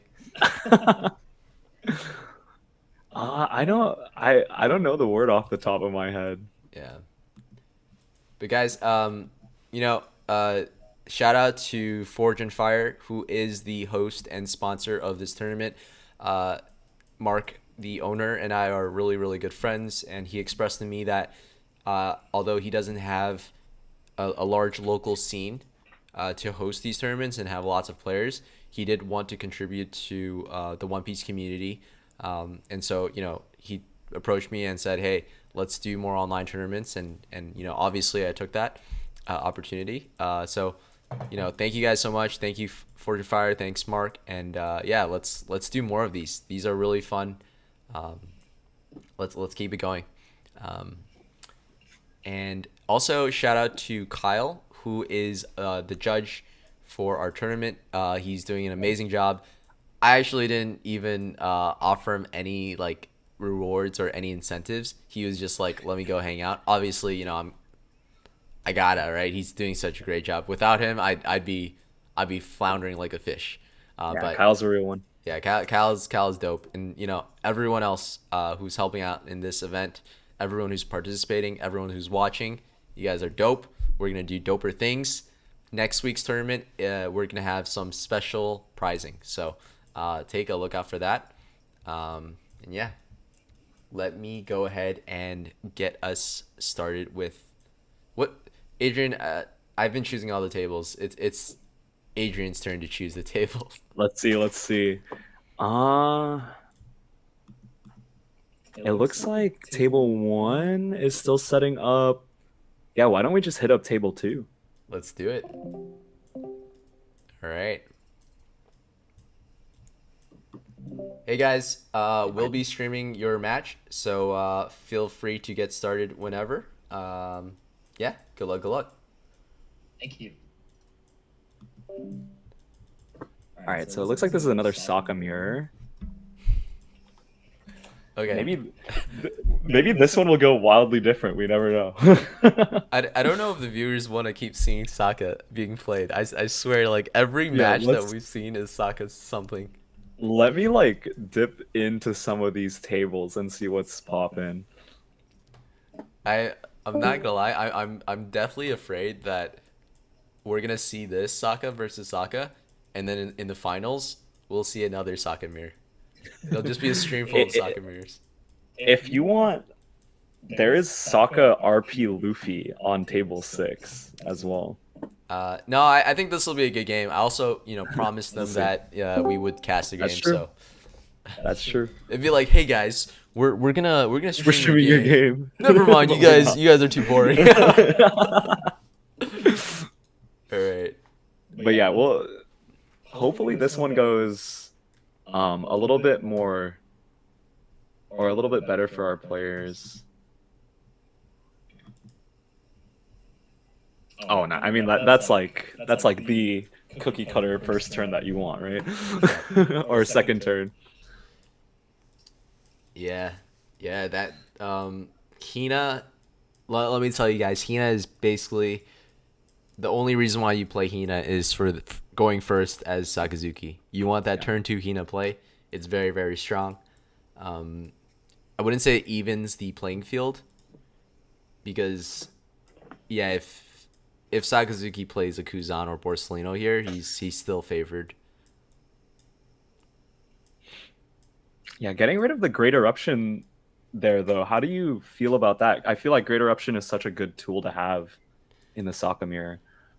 If he's cycling it now, it means that he's Probably has one in hand. Yep, he has to.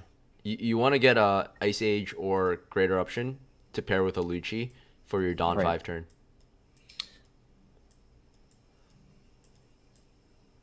Yeah, it looks like a Great Eruption is coming down. Wow. Houndblaze and a 9k swing. We are seeing so many like aggressive like turn 2 Sokka plays going on right now. This is a 9k swing. That is wild.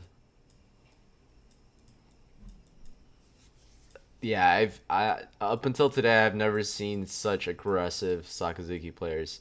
You have to imagine that these are like it's a predetermined game plan. You're playing aggressive and you're going for that Kaido later on. Yeah. Yeah. And then Sabo's gonna come down, gonna be discarding the Hina. I didn't get to see what that second card was. I think it was actually another Hina. What do you think about the Sabo Dawn 5 play? I don't think it's. I mean, it's pretty nice right now, right? Because on 6 Dawn, you have to commit another Houndblaze to get rid of it, so it is something that's going to be sticking on the board. But I feel like going into the later play or the later Dawn turns, you really want it for the mass protection, right? But I don't think it's too bad as a tempo play here, especially considering the situation he's in. Oh wow, But I think another Houndblaze might be coming down. Jesus. So this is my an insane amount of tempo. Because then this is another 8k swing going down. Because yeah, I mean the tempo Sabo play, it comes out, it's safe against like a Lucci KO, but it's definitely not safe against this play. You know what? Sorry, I keep being distracted from casting the game, but I'm having a lot of fun hosting this tournament. It's really fun watching people play One Piece. I think sometimes it's more fun. It's definitely more fun watching them playing. It's definitely less stressful. Seeing things happen to other people. Like if I'm on either side right now in the mirror, let's say I was playing in like a regionals or a treasure cup or even like the nationals that's coming up, I'd be sweating buckets. I'm like, oh my gosh, this guy just double Houndblazed me. That must mean he has a third or fourth one in hand. He's Yes, just ready to it's use such it. a scary like time. Oh, okay. Borsellino comes down. It's not too bad. Yeah, I think this is an overplay. Borsellino's it's a good tempo turn, but Yep. here's what he might be thinking, right? Is that he's seen Sakazuki spend double Houndblazes and a Rebecca Lucci, a Rebecca Hina, and I think he thinks that The Ice Age is coming down though. yeah. But you know, the Sakazuki's quickly like draining all the resources from his hand. Yeah, I mean, like at the end of the day, as long as you're getting rid of all of the removal, right? Especially the event removals like Houndblaze, you are getting them back into your deck, like quote unquote, but you're not gonna see them like ever throughout the game, right? So once 4 Houndblazes are gone, they're gone pretty much forever. Yeah. This is a pretty strong turn though. Swinging 8,000. Oh, yeah, this is such a smart idea. Countering out. Yeah. Yeah, I definitely think you have to there. Being on the back foot of tempo at 1 life, it's just going to be such an uphill battle from there that the extra cards they're not going to really matter in the long run. Right. Yeah, I mean, I think here he's in a great spot though, because he responds with his own Rebecca Lucci. Mm-hmm. He's Yeah. at 9 Dawn. He has plenty to work with. Um,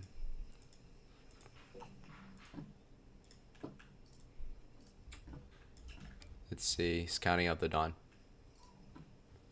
I do agree with you though. If he like, sometimes you just have to bite the bullet and counter out with 2 cards. I mean, later on in the game, you're not going to be able to defend 11, 13,000 swings. Yes. So you might as well for do sure. it now. For sure. So a 6K swing comes out, and did he counter? Or did he I take? think we're. I think Whoa. judging by his dice, he did just take. This is a interesting play coming down. A double? I think just to get down the bodies, right? I mean, this tells the other Saka that he has no removal in his hand. Yep. Yeah. Oh, Sabo comes out.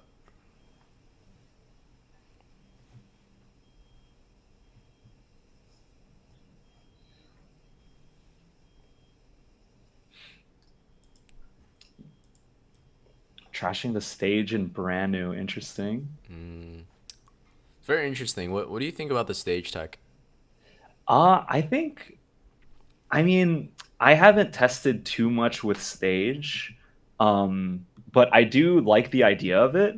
There are a lot of scenarios where you're like, you do want the -1, but you don't necessarily want to swing with lead first. That really help you out. Sometimes you're just one shy away, and it's that -1 is there for the entire game, right? And if you don't need it, you could just pitch it there. And that's like such a big thing with soccer, right? It's like you have all of these 1 card techs that if you don't need them, you just get rid of them. Yeah. So anyone that has it in their deck, like I definitely don't fault them for it. It's pretty strong throughout the game. Yeah. And then a 6K swing and a 7K swing just came out. The Sakazuki countered with a 2K first, and then he blocked with his second Rebecca. Yeah, this is the trouble though, because Sabo did come down, so there's not going to be any Lucci plays coming out, right? And he only left 1 character rested, so these Hinas are pretty much going to be sitting ducks for the other Sokka to remove. Yeah. It's a good call.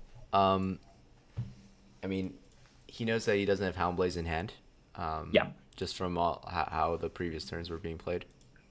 But that could all change because he's posturing to play brand new. Oh yeah, for sure.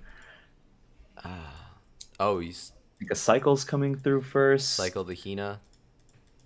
Which I like. Just look at your options, right? Great Eruption. Great Eruption's coming That's down. nice. Draw the card. It's probably going to be on Borsa. Yep. Nah, the brand new's coming. Oh. Oh, so he's going to hound it right away. Pump up the Hina to 8K. Probably swinging at the Lucci with that now. Rebecca's going down. There we go. Now this is like he actually swung the game pretty hard in his favor with the bodies now, because now he could just swing into the Lucci again, and the other Sokka player only has 3 cards in hand, so they're going to be losing a lot of tempo here. You know, I really do hate Great Eruption as a card. It is so good. It's like such a big Yu-Gi-Oh moment. Like, you know, the other person has nothing in his hand, and then he's just like channeling his like Yu-Gi-Moto and like playing that eruption, draws the Great Eruption or draws a Hound Blaze, and just instantly removes 1 card from your field. Yeah, it's so good. And like what's crazy was it's a 4 of now, but it didn't used to be like back in the day, which I thought was pretty interesting. He's swinging 5K to lead here, and he doesn't counter or block. That means he has nothing in his hand. Yeah, I think because even if you get the free block with the Sabo, I mean that's trouble too, right? Because he's posturing for like a Hound Blaze here, Great he could Eruption lose his trigger. entire board. Oh, he drops a Hina from the Great Eruption trigger. Oh, that is. Oh my gosh. That's the worst. Okay, so Borsa's coming down. Oh, and the bottom deck on the Saba. Wow. Well 5k at played. life again. Wow. Yeah, this is looking really, really bad. Oh, Virgo. He's gonna come down with a Virgo. Yeah, I wonder if that's probably like a mirror tech, right? Yeah, I mean, I think you can't play Kaido here with Borso on the other side. Oh, there's no way, right? Because Kaido comes down, he goes up to 6 cards in hand, but only 1 life. 4 swings are gonna come down. There's no way Kaido's a safe play here. You know, I was telling people, I was telling the stream how going second Sokka is just so favorite. Both games. Yeah, but we're seeing the going first Sokkas. But I do have to say the people that are going first, they're making very like smart finesse plays, right? Like the double Rebecca Hina just for the bodies, it looked a little suspect, but like with double Houndblaze out, with no Lucci combos coming out, like it really got him a lot of tempo on the board. Like it's an insane amount of swing there. Yeah, and the Kaido is going to be played here. I don't think he has any options really.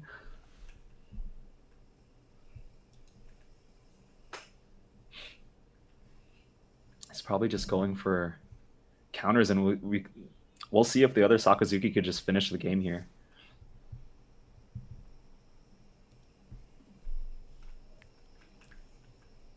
Oh, he does get to play the. Oh. Yeah, so 10 Dawn up, 4 swings. One of them's coming down for 9k at lead. Or probably at lead. There is a world where you might just want to swing board, but Nah, I don't know. I think just grabbing all the cards out of their hand here is the way to go. I don't think there's a wrong answer here, actually. Yeah, I think if you swing at board here, that's fine. If you swing at lead here, that's okay too, because you're not afraid of another Kaido coming down. Here's the crazy part, right? 9k swing at life. He has to drop at least 3 cards. Yeah, and for only 1 Dawn investment, it's such a cracked thing to do. Right. And then like that's, you know, Kaido's a +4, right?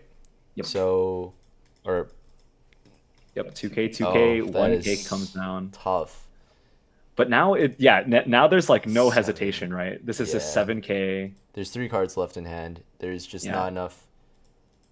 There's I mean, not even enough. if he gives up the 2 cards, there's not enough math to You do know what? this. I think he has to oh, you can't even if it was an Ice Age trigger, he'd still be.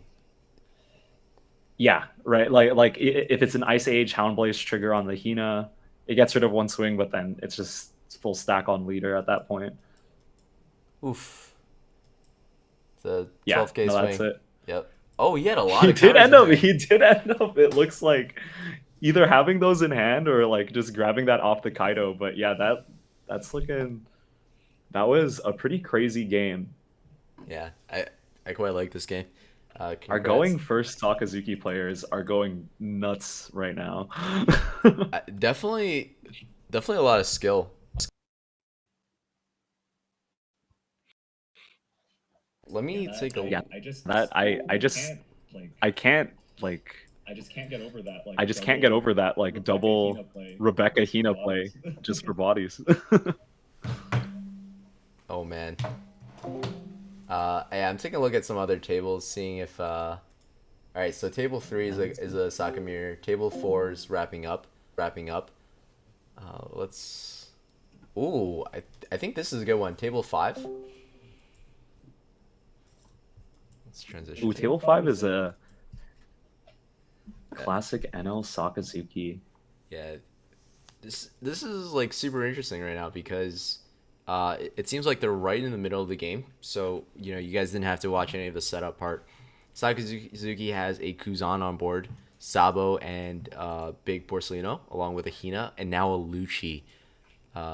but the NL player has a healthy hand, two two small moms, and two life. So. Wait, what happened? I think he just removed them both with a Lucci. What? That was probably like double Ice Age or something like that, right? Or It was like a Kuzan and Ice Age probably. Oh yes, yeah, Kuzan will do it. That is absolutely insane. Yeah, the NL player is probably like, what just happened, bro? That is such an it's just such an explosive turn. Like I don't know what you do as Enel here to come back from that. 8-drop Katakuri is coming down. Probably onto the Borsa. Oh, onto the... that makes sense, though. That does make sense. Yeah, Getting rid of the Kuzan there is a must. absolutely. 6K swing. I'd assume that... I don't know. Would you swing at Hina or would you swing at Life? I definitely would swing at Hina here, because you're... You know, he still has a huge hand, it looks like. That looks like at least 6 or 7 cards. And he still has to hit you, that's what, 4 times? So unless he's like full stack swinging, you really would just want to get cards out of his hand or, you know, go for board and still grind it out. I don't know, man. I think here you just go for the Hail Mary. There's You 1K. just- What? He's... Yeah, I think I think he's swinging at lead here though. Yeah. So he's gonna go with the 2K. Yeah. Yeah, for me, it's just, you know, committing the Katakuri on your opponent. I feel like that's just if you're trying to kill them, that's like it's such a tough way to do it, right? Because you're pretty much like giving them a blocker, giving them an extra swing. I think that's 5 cards in hand actually. So yeah, that leader swing it's not too bad. As the NL player, you're kind of just hoping that you get like it's pretty much just hoping that you get good triggers out of Life here.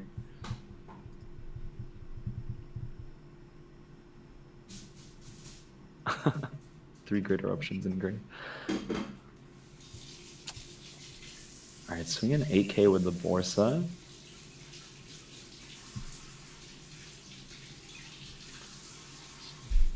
All right, so no trigger there. Swinging 6, not committing any Dawn, which I really, really like. So he's gonna get rid of a 2K there. I don't know. I think a 7K swing would be nice. Depends what he's trying to play though. Yeah, I think 7's nice, but I think this is such a commanding position you're in. You're really just trying to like slow strangle NL out of the game, right? Because then the 5K is gonna come down, and these swings are just so annoying to deal with. And now he has like so much Dawn to play around with, right? This could potentially be like something like an Ice Age Borsa, which is pretty insane.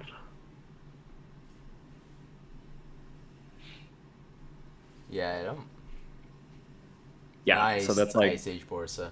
if this is Ice Age Borsa, this game is pretty much done, I would say. Ice Age Borsa's coming down. Yeah, this is tough.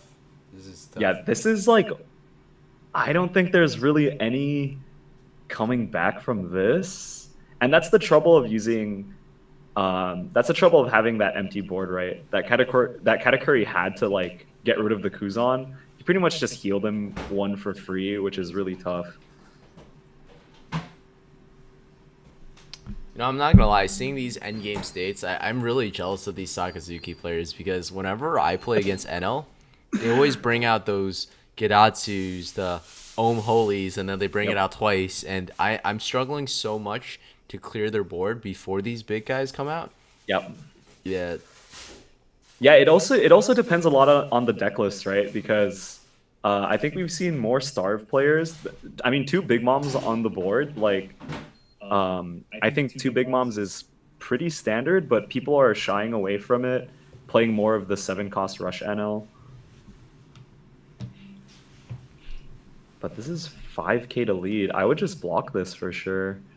Yep.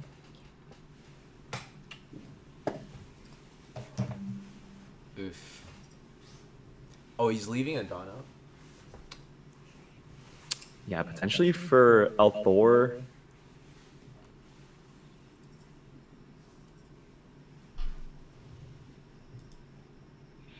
I mean, we'll see. This is still looking not too good for the Enel player.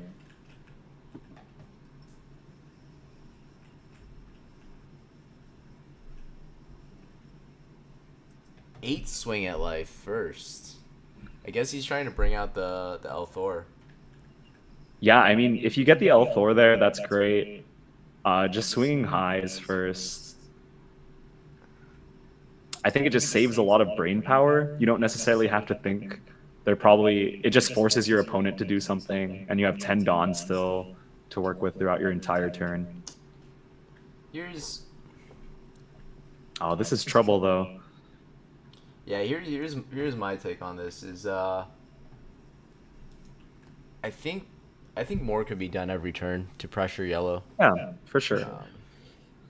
Because you're right. This is such a commanding lead, and I feel like every turn given to Enel where he's not threatened for lethal is just another turn for Enel to like pull out some shenanigans, right? Like another Yama next turn is gonna come out. Okay, a 9K Yeah, swing. 9K comes out. Yeah. Yeah, we're gonna see the L Thor come out with a counter.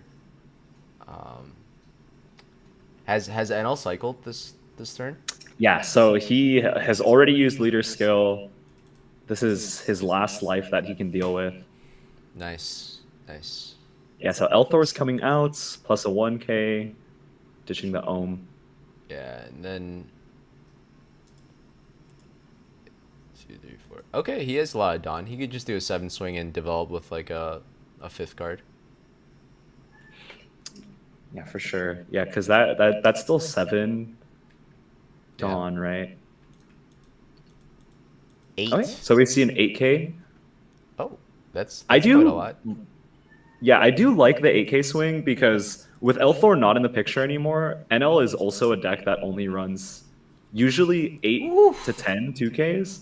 Thunderbolt's coming out to punish. Thunderbolt trigger. Let's go. So the Sabo is gone. But I think he is just going to play another blocker. 4 is something like a Rebecca, a Borsalino. Yeah. And it's not like he's in any danger of dying, right? Unless... No, with such a hand size, I don't think anything's stopping him. Yeah. So Rebecca is coming out. Probably... I mean, grabbing back a body here, I don't even know if the 2K is worth it at this point, since you have such big math. Maybe just to be careful.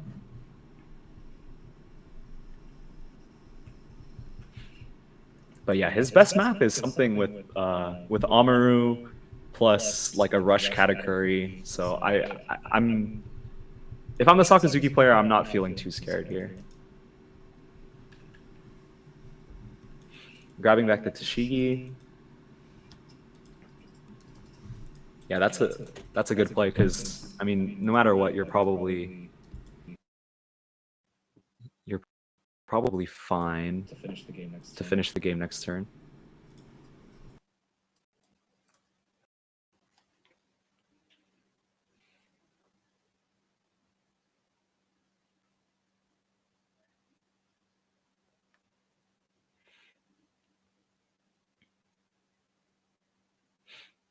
Yeah, and he's just gonna scoop. That board is insane to deal with.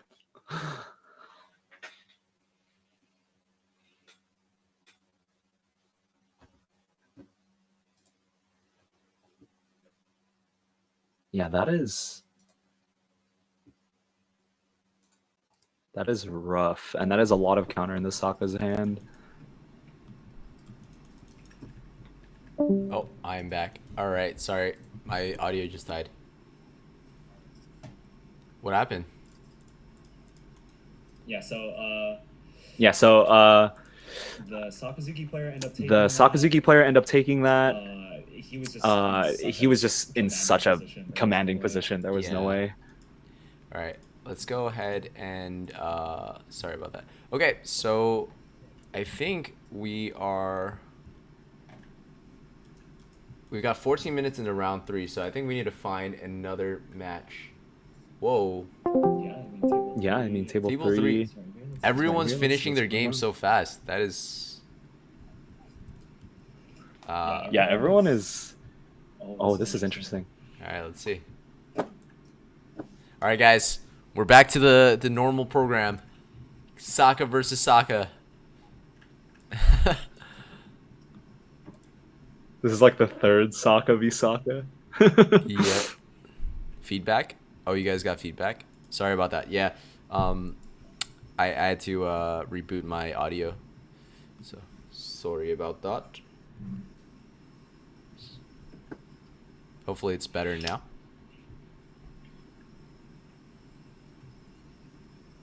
Okay, let's go ahead and see. Oh, I think they're packing it up. I do think the right Saka player won that. Yeah. Guys, be right back while we start the next round. I guess these games are going pretty quick. Maybe we'll drop it down to 35 minutes next time, just because it seems like everyone's wrapping up their games early. So, be right back.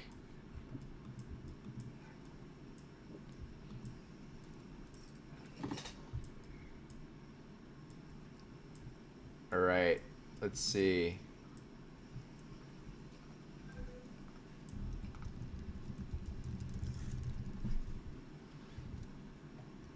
I think that's everyone, right? Yeah. I didn't mute us, so they're just hearing us. It's okay though. Let's take a look at the placings. Oh, so one of our Patreon members, Eddie U, he's 3-0 right now. Very, very cool. Nice. There's a team that signed up with us. 3 people, Cursed RNG. 2 of their players are 3-0 right now. Shamil actually just lost that game, so he's 2-1. Warren Zhang's 2-1. We know Warren from the East Bay. And yeah, I think where's Supra's 0-2. He dropped. No. That's the classic RP Law 02. I know it too well. It's next round is paired. All right, yeah, let's get on to that next round, boys and girls. Let's go. Let's play more League of Legends. Pairings. Yeah, shout out to Ark Alex, who runs the SF Bay Area Discord. I think he signed up for the tournament to kind of just support and be coolio. So yeah, let's go ahead and get into it. All right, so I know Table 1 has Saka, but I for one want to see another type of game. So we're gonna go ahead and yeah, let's Bounce around. let's bounce around. Let's see. All right, I'm gonna go to the lower tables first. What leader? Okay, another Saka. You know what would be interesting is I've been thinking about this, is if we have a tournament where we ban Saka, Enel, and Purple Luffy. Katakuri. Katakuri too. I And think would have to go. ban those top 4. Yeah, I think that would be pretty interesting. I wonder what deck would come out on top for that. I would put money on like Lockdown Dofi or something. I think that'd be, yo guys, everyone in chat, what do you guys think? Would you guys be interested in watching a tournament that did not have Basically anti-meta tournament. I'm echoing hard right now? Oh.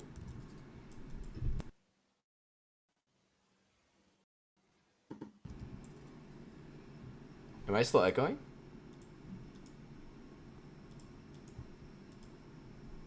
I'll put audio. Is that better? Yeah, can you guys, cabin leader's vocals is broken. Oh. Hello? Did that fix it, or is it still?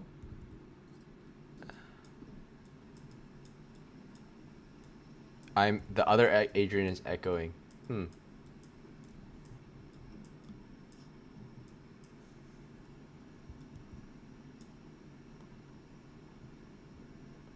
Audio settings. Scene options. I'm gonna mute and remute you just in case. All right, let's see if this works, guys. Adrian, can you say something? Yeah. Hello. Is that better for everyone?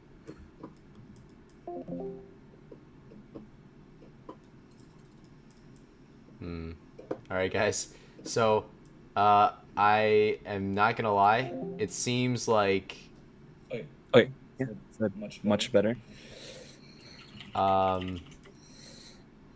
it seems like we can't avoid Sakazuki.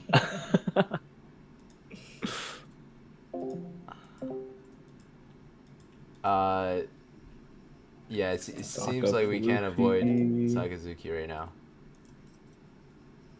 So what should we do?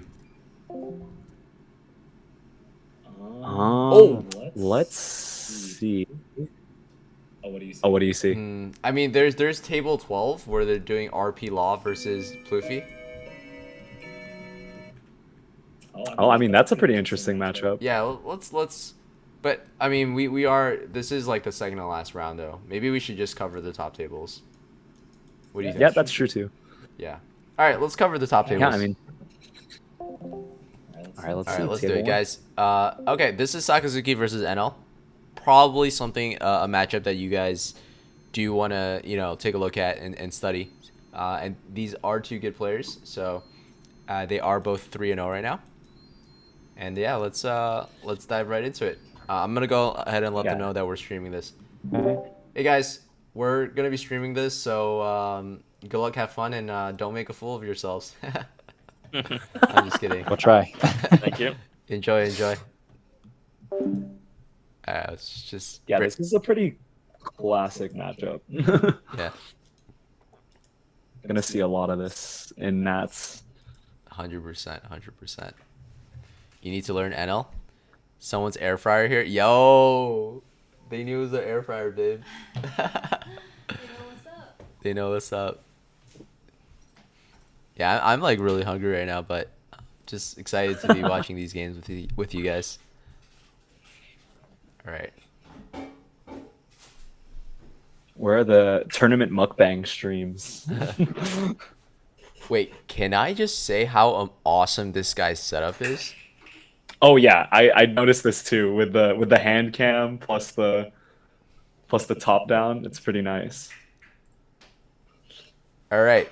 Yeah, so Uso, the NL player, has a great setup where he's overlaid his hand area and also the play mat where his deck is being shown. So props to you, man. That's amazing for spectators, and also I guess like for the other player as well. Yeah, there's a lot of clarity there. All right, so it seems like Enel went first, so Sakazuki probably won the dice roll, going second. He's gonna swing for 5 here, which means that he does have that Borsellino or Kuzan. Yeah, And I think Kuzan is a lot worse here, but Borso comes out. That's fine as well. It's actually really good because if you noticed, Sakazuki has 3 life instead of 4. Yeah. So Gedatsu is not in the hand. That's why Enel swung so early. Yeah, So- I think even if you have Gedatsu in hand, I found myself just swinging anyway because not a lot of Sakazuki players will bring out Kuzan on turn 2, especially if you don't swing at them, because it is just going to get Gedatsu, and a lot of Sakazuki players, you just don't want to take that risk, right? Yep, absolutely. Yeah, so 6 is coming down. Best play to come out here is Ohm Holy for sure.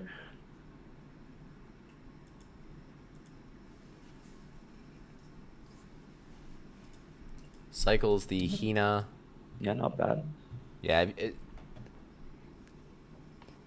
So you can notice like this is actually a really good Saka play. He swung with the Borsellino, so he could play around Thunderbolt. And usually at this turn, NL wants to develop cards on the board anyway, so you're not really in danger of having your Borsalino like get smashed at. And you know, if NL puts all his Dawn to swing at the Borsalino, that's a pretty good waste of a turn. So you don't take those. He blocked there Oh, he blocked with the Borsalino. Oh my gosh, sorry, my fault. Dang, you should have been like, Adrian, wait. Oh no, I was I was like listening and taking it in. Yeah, but okay. Generally speaking, you want to swing with the Borsos mid game, unless Yeah, they. I agree Go ahead. too. Yeah. Although, now that I think about it, though, I think a lot of NL players are running like one Thunderbolt nowadays, from what I've seen. Yeah, I think there's it's Thunderbolts are definitely trending down, Yeah. in favor of Amarus, just because you know Amarus can so win good. you more games. Yeah, the Thunderbolt, like it's really good if you could get it off trigger. Most of the time, it's dead in your hand. I've been thinking about cutting that down for sure, but it looks like this is just 7 lead.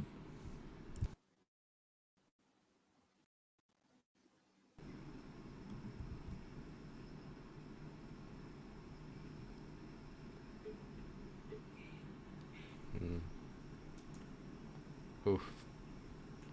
All right, so 4 down left. Oh, a 6K swing. Ooh, interesting 6 lead. I actually really like this.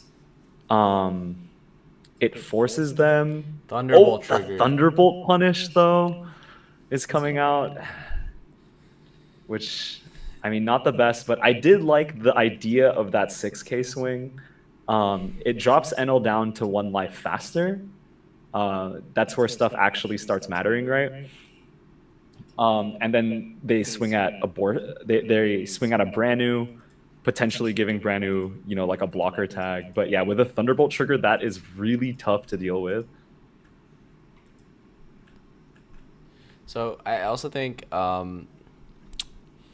yeah, the Thunderbolt was terrible, but here's the thing to be really careful of is you can get him down to 1 life, but if you don't have the board to act on it, Oh, for then sure. you Yeah. can't do anything. So, Yeah. obviously you can't really play around Thunderbolt, right? Like you can, but Yeah. you can't. But I'd say there have been times where I felt comfortable putting NL down to 1 life, and then I realized, hey, I'm spending all my turns building my board, and then they get to the point where they can start replenishing their life with Yamato before I'm ready, and he gets Amaru, so that you know if I play my Borsalinos thinking I can develop it safely, I can't. It's just Yeah. really tough. Yeah, it's really tough to judge like that too, because at the same time, like if you do leave them at 2 life and they have something to Katakuri back, like bringing them to 3 life is just, it's almost like a death sentence at that point, and all being at 3.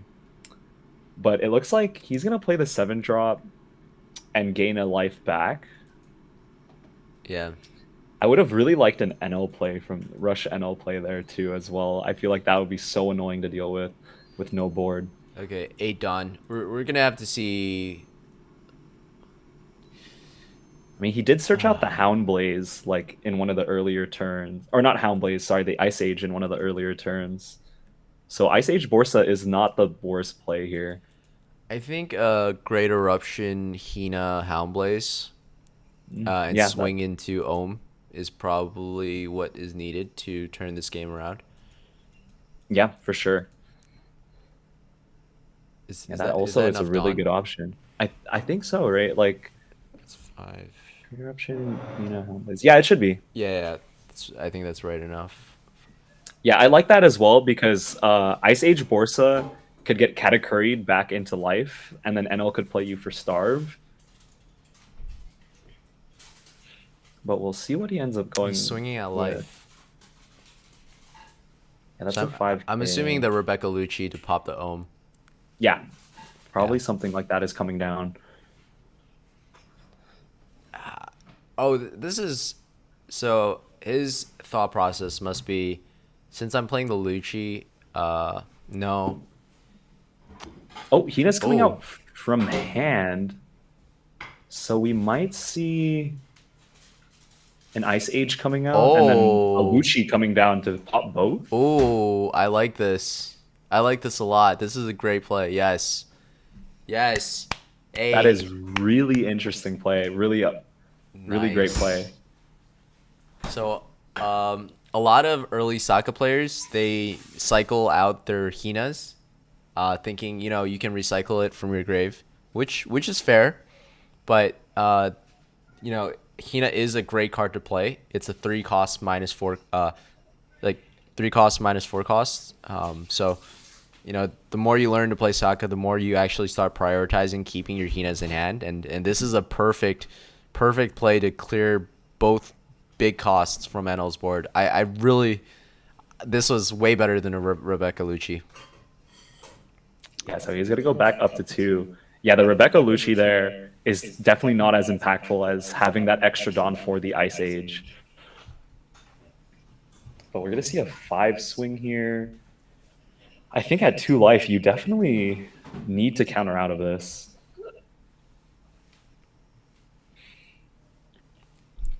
Especially with so many cards in hand. Hey, Vampire Gaming, what's up? What's up? Vampire Gaming's in the chat watching. Welcome, welcome.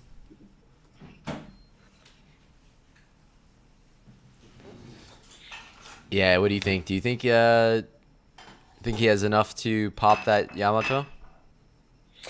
I mean, that's a lot of cards still in the Saka player's hand. Oh, he's going to get rid of a 2K here.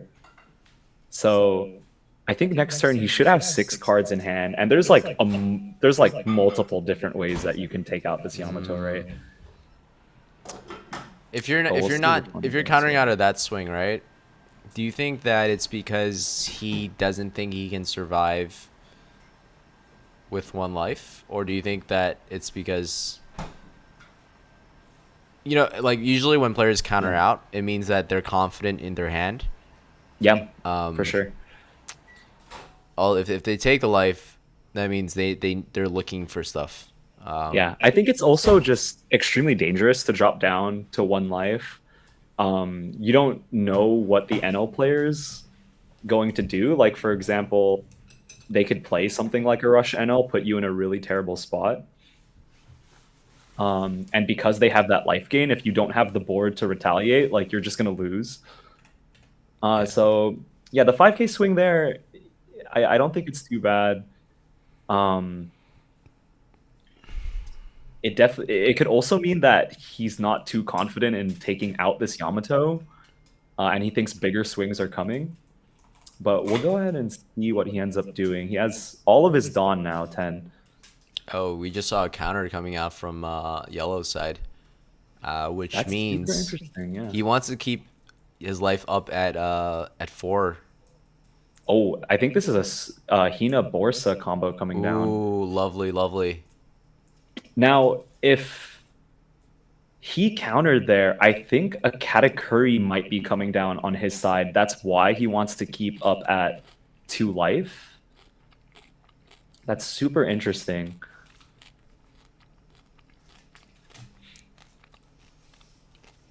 Yeah, I think he's just going to swing 7K here and play the Katakuri.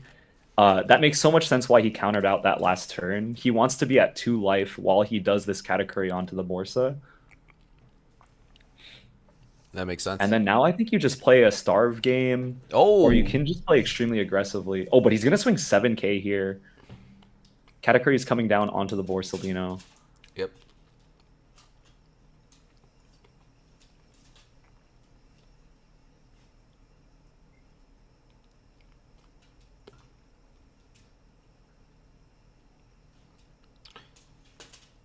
I'm glad we picked this game. It's a really interesting perspective compared to the last Sakazuki Enel game that we saw. Yeah. And it's really interesting how, like, you can, like, pretty much predict what they're going to do or what card combos they're going to do because they're playing so optimally right now. Yeah, and here's the thing, guys, is Ohm was played, and we didn't see a Holy from it. So this could have been an even worse position. You know, three things on the board. Yeah, it would have been much worse for Saka. Yeah, now that this could potentially be trouble here. Because if you do go 2 or 3 for 1 on this Katakuri, you're not going to have a lot of cards in hand, right?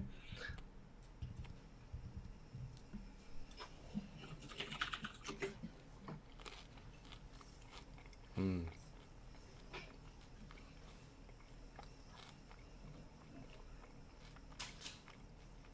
Cycling the Sabo, potentially looking for some destruction.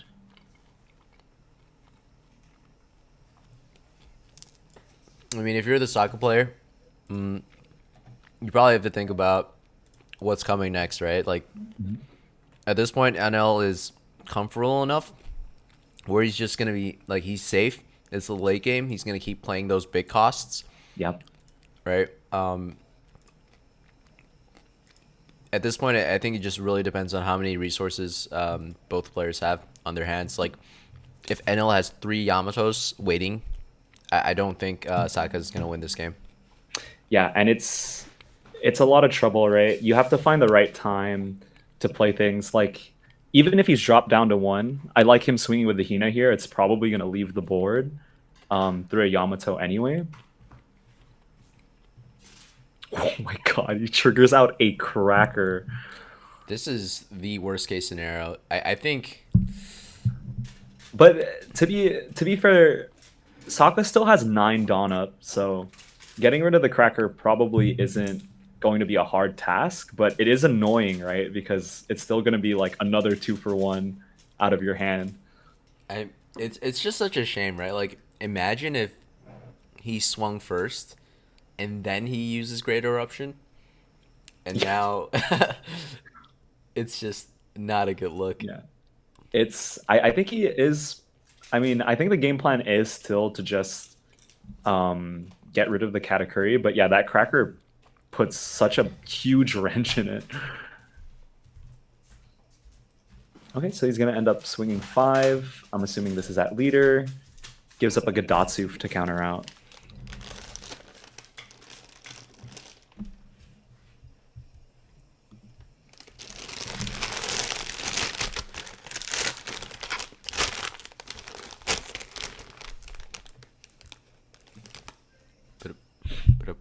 Oh no. This is such a tough situation.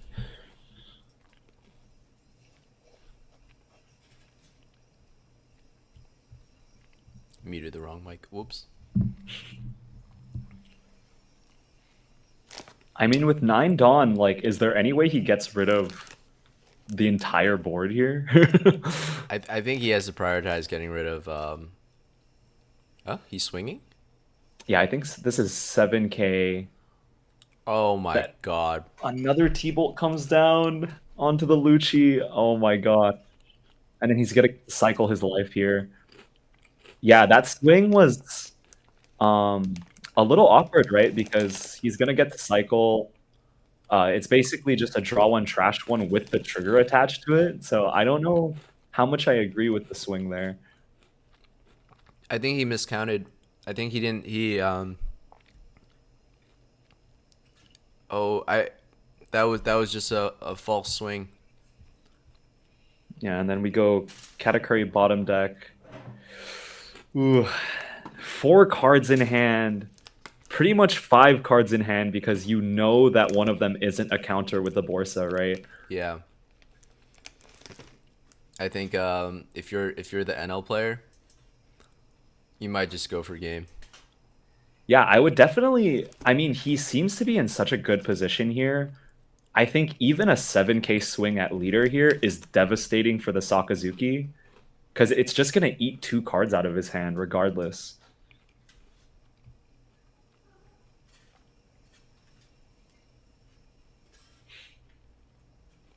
Yeah, I wonder if you go for even like a 9k right here. I'm just wondering, like, that Lucci swing kind of just turned the game around so hard. He still had a chance with the Lucci. Yeah, I completely agree. The Lucci swing there was a little bit tough to deal with. And yeah, he did just get to cycle here. This is a completely new card that we don't know about in terms of trigger. And there's so many options that Enel could do right now. That Cracker is such a huge threat on his board. I mean, what's stopping him from just doing a 9K swing? Ooh.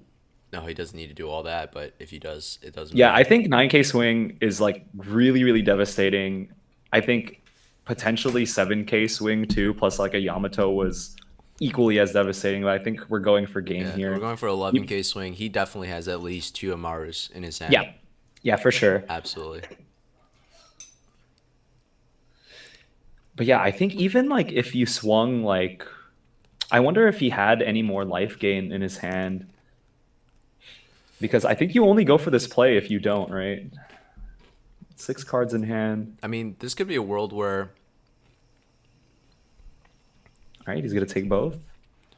Let's say, I mean, I think this could be... Even if he has double Marus, right? That's a 12K swing. I think, yep. So he would need 4 2Ks. He could have that in his hand. Yeah, double Yeah, Maro's coming out. 12K swing coming down. Let's see the 4 2K counters. I think he might have it. Yeah, 4 I'm just 2Ks kidding, will by the do way. it. That would be crazy. Wait, no way. Oh, wait. No He's way. pulling things out. Do it. Oh my gosh. He did Is it. that enough? Wait, is it? No, I don't think that's 4, enough. I think 5, that's 6, 7. That's 12K. 3 Oh. 1Ks, 2 2Ks. Wow, just shy. That is crazy. Just 1K away. Just shy. Wow. Oh my gosh. A beige in life too. That is absolutely insane. I want to see if he had any life gain in hand though.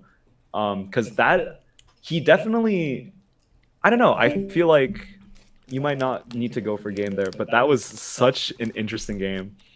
Yo, Double T-bolt off life is insane to deal with. Thunderbolt, Cracker, Beige. Those were back to Those back were- to back to back. Absolutely insane triggers to have. Like the Cracker just gave him lethal, like, which was pretty insane. Wow. I mean that was a crazy game. I don't know how else to put it. I feel bad for the Sakazuki player because, you know, although, you know, that Lucci swing was not optimal, like getting double thunderbolted, crackered, and beiged is Yeah, the worst it is. combination you could think of. Yeah, that is insane. 11 12K coming through there too is just really tough to deal with. Being 1K off. Yeah, I mean he almost pulled it through.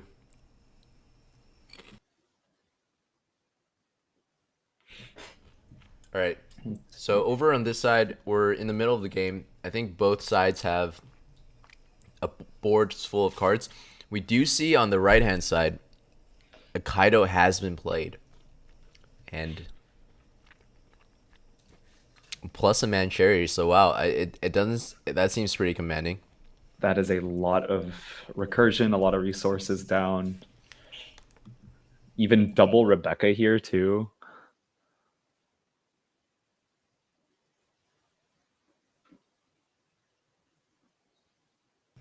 All right, but it looks like it's swinging back to the left player here.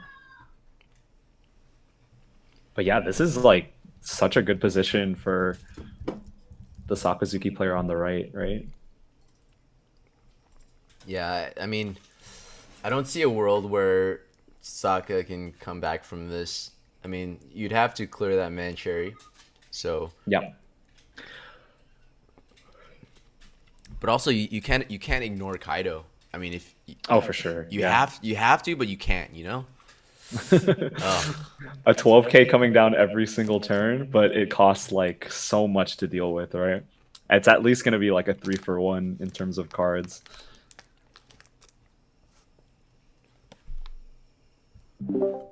Seven K comes down, he eats it. One more 7K coming down.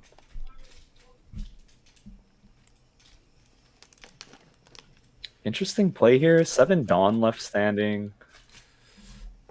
I wonder what this. He's so when you're in a really down position like this, you have to think about like what your out is, right?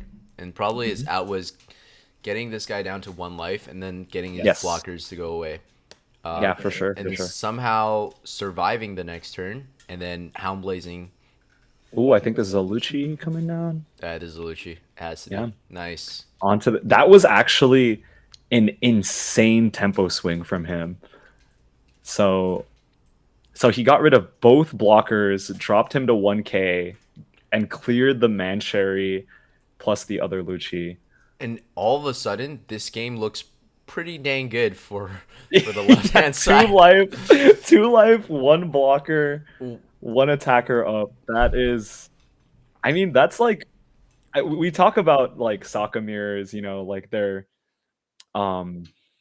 they're overplayed, maybe boring to some, but I actually think they're super interesting. Just like these big tempo swings each turn are crazy to see. Just like seeing these Sakazuki players just like flexing all of their combo knowledge pretty much.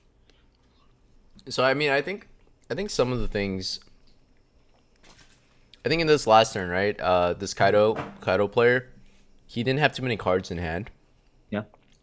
So he must have been really low when he played that Kaido. And I guess he doesn't have counters in hand because I would at least like to keep 1 Rebecca up just in case. Yeah. And he ended up using both during those 7k swings. So that's pretty telling what's in his hand right now. Yeah. And I mean, for the other Sokka player, you just have to hope to clear the board right now. I mean, that is just wild. Like, when we saw this board, we were like, whoa, this Kaido player? There's just no chance. It Such is a commanding spot, yeah. Yeah, like 4 cards in hand, 2 Rebeccas, Kaido, and then I can't believe it. Like, I as a player missed something. That's yeah, what I I'm mean, that combo, that turn that last Sokka player had was one of the most explosive tempo swings that I've like ever seen like in this game. Like, it feels like he played like a 10 cost Kaido watching that go down. Absolutely. All right, so if you had to make a bet, who would you think in this position would win this game? I think it looks like he's gonna clear his board here because the Suru's coming down. Potentially, yep. I think. Oh, I'm excited. Oh wait, Rebecca's coming down. Oh, Grabbing he has back to fish it out. Lucci. He might have a Hina just in hand though Yeah. that he can play out. Yeah, we see the Hina in hand for sure. Yeah. Or actually, do we? It looks like no. It actually looks Oh. like he didn't have the Hina, but No, with no, no. the Great Eruption plus Suru, he still has enough. Yeah. I think he's opting not to play it. Oh, that's pretty Because interesting. I mean, he did reveal his hand a little bit from the camera. Oh, I see. So I saw it. Yeah, I saw a Hina in there. It's interesting. Yeah, I mean, he doesn't necessarily need to play it in that case, right?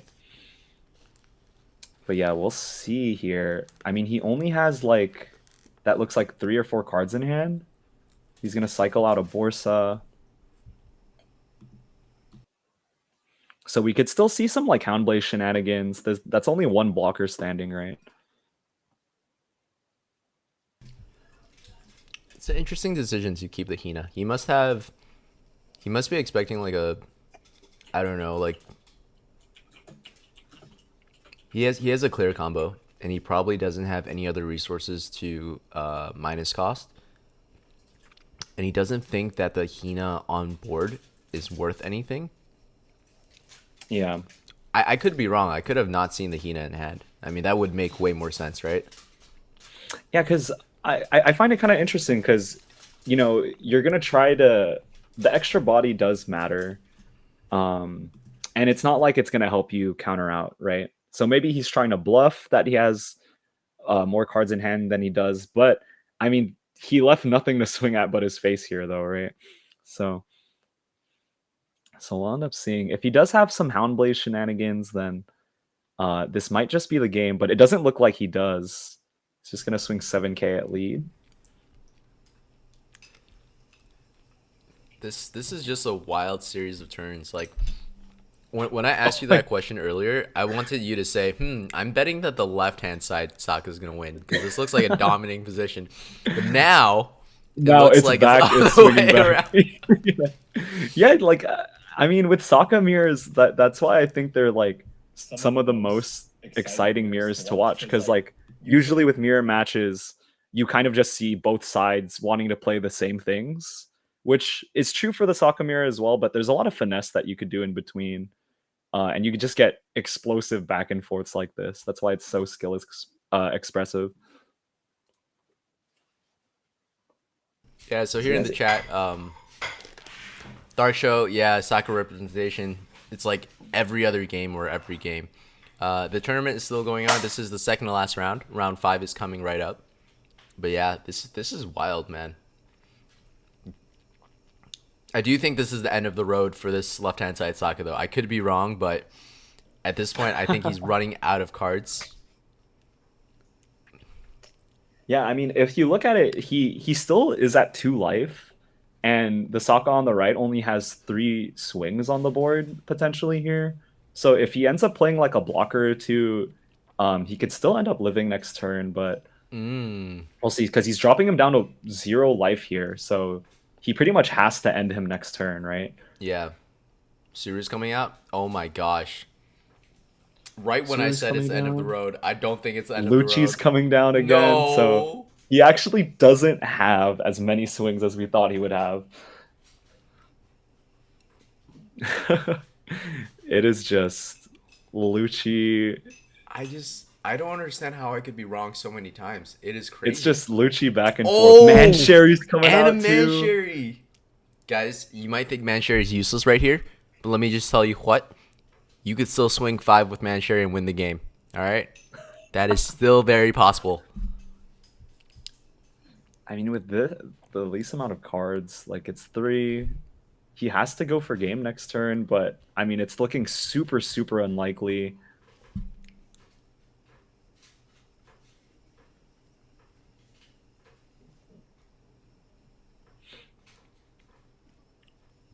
This is so crazy.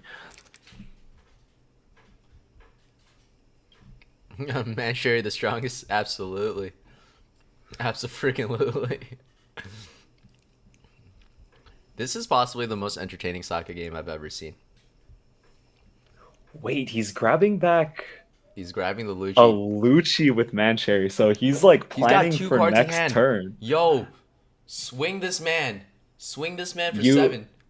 You have to just go, right? Like, he has to swing with the Rebecca. He has a Houndblaze too. Yeah, Houndblaze will bring Rebecca up to Oh no. 3k. Why are you doing that? He must not think he must not think he can go for a game. The guy has 2 cards I mean, in hand. He just drew a dead Definitely card. have to. Yeah, I think you just Oh, 7k here, yep. He's not playing around Ice Age. Yeah. Yeah, I think if you're going for, you're definitely going for game here. I think if you have Houndblaze in hand, you want to swing with the Rebecca first. Just because you know that that's maximum a 2k, right? Yeah. This is 8k into lead now, and then 12k. Whoa.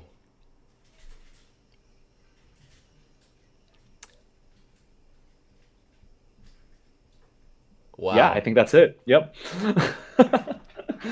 Yeah, swinging with the Rebecca is insane. Like, Wait, he didn't even Houndblaze. Like he straight up flexed. yeah, I mean he swung 7, 8, 12. Like, that is insane. But yeah, I do think like playing around a little bit of triggers there, definitely swing with the Rebecca first. But otherwise, like that was, I mean, that's just how you have to end it. That was That was a crazy soccer game. That was really, really interesting. I'm kind of in shock. That was actually That is so wild. all right. So I think this is the final round. We have 2 undefeateds. Uh,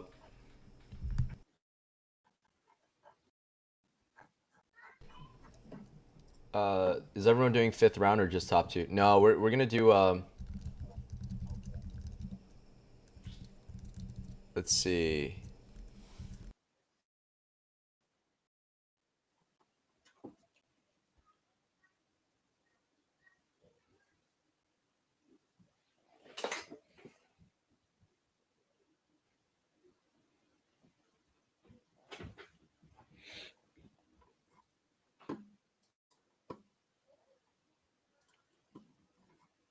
All right, looks like the final round is paired.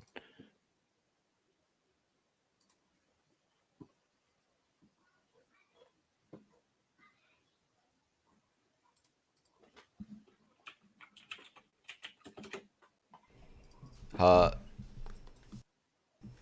Dang, I have a loose wire, so sorry guys. All right, here's what's up, everyone. This is the final round. We have 2 undefeateds, and we will be watching them right now. I think it's going to be Sakazuki versus Sakazuki, but I could be wrong. We just saw a Saka player edge it out in the mirror match.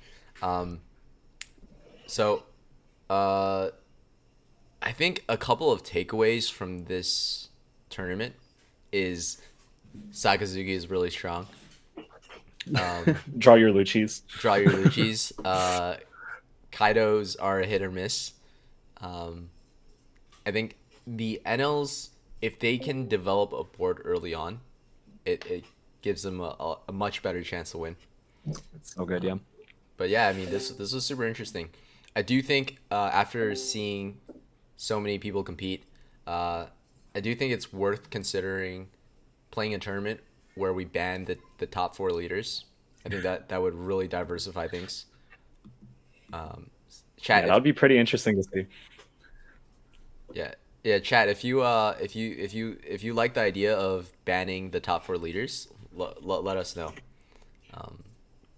You made a live showing, of course. We're gonna have tournaments every week or every 2 weeks. They will be streamed. If you guys enjoy One Piece content and us just shooting the crap and joking around and making a mess, that's awesome.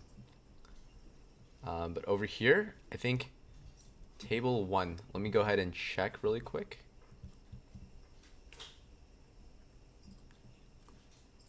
Round 5.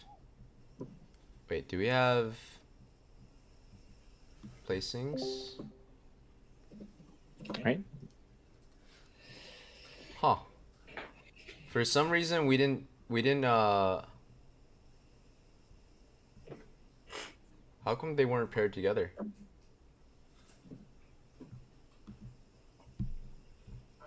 What the heck? Guys, give me 1 moment. Oh, Kyle's saying go to table 4 for finals? Go to table 4. Okay. Sorry about that, guys. All right. That was really odd. But we're there now, so that's fine. All right, let's go ahead and start this tournament. So it looks like we have a Saka RP Law finals. Nice. Wait. No That's way. pretty crazy. We missed an RP Law player tearing it up. No way. But that does make sense because Ken Kong, he was our undefeated soccer player, right? All right. Guys, we're streaming your game. This is the finals, 2 undefeateds. By the way, RP Law guy, you are the best. You fulfilled my dream. So, dude, I was just telling him the same thing. I was like, this is crazy to see him fight the Luffy. But yeah, I hope you guys have an amazing game. Good luck. We're watching. Break a leg. That is awesome. Yeah, that's pretty interesting. I mean, it's interesting, but I don't think it's too surprising to see. I think RP Law is one of the most commanding decks if you could draw the right cards. Like, not a lot of decks could keep up with it if they draw like a right. So we're gonna see some good gameplay going on here. All right. Bets on, boys. Who do you think is taking this game? I vote for RP Law. I think RP Law as well. We support RP Law.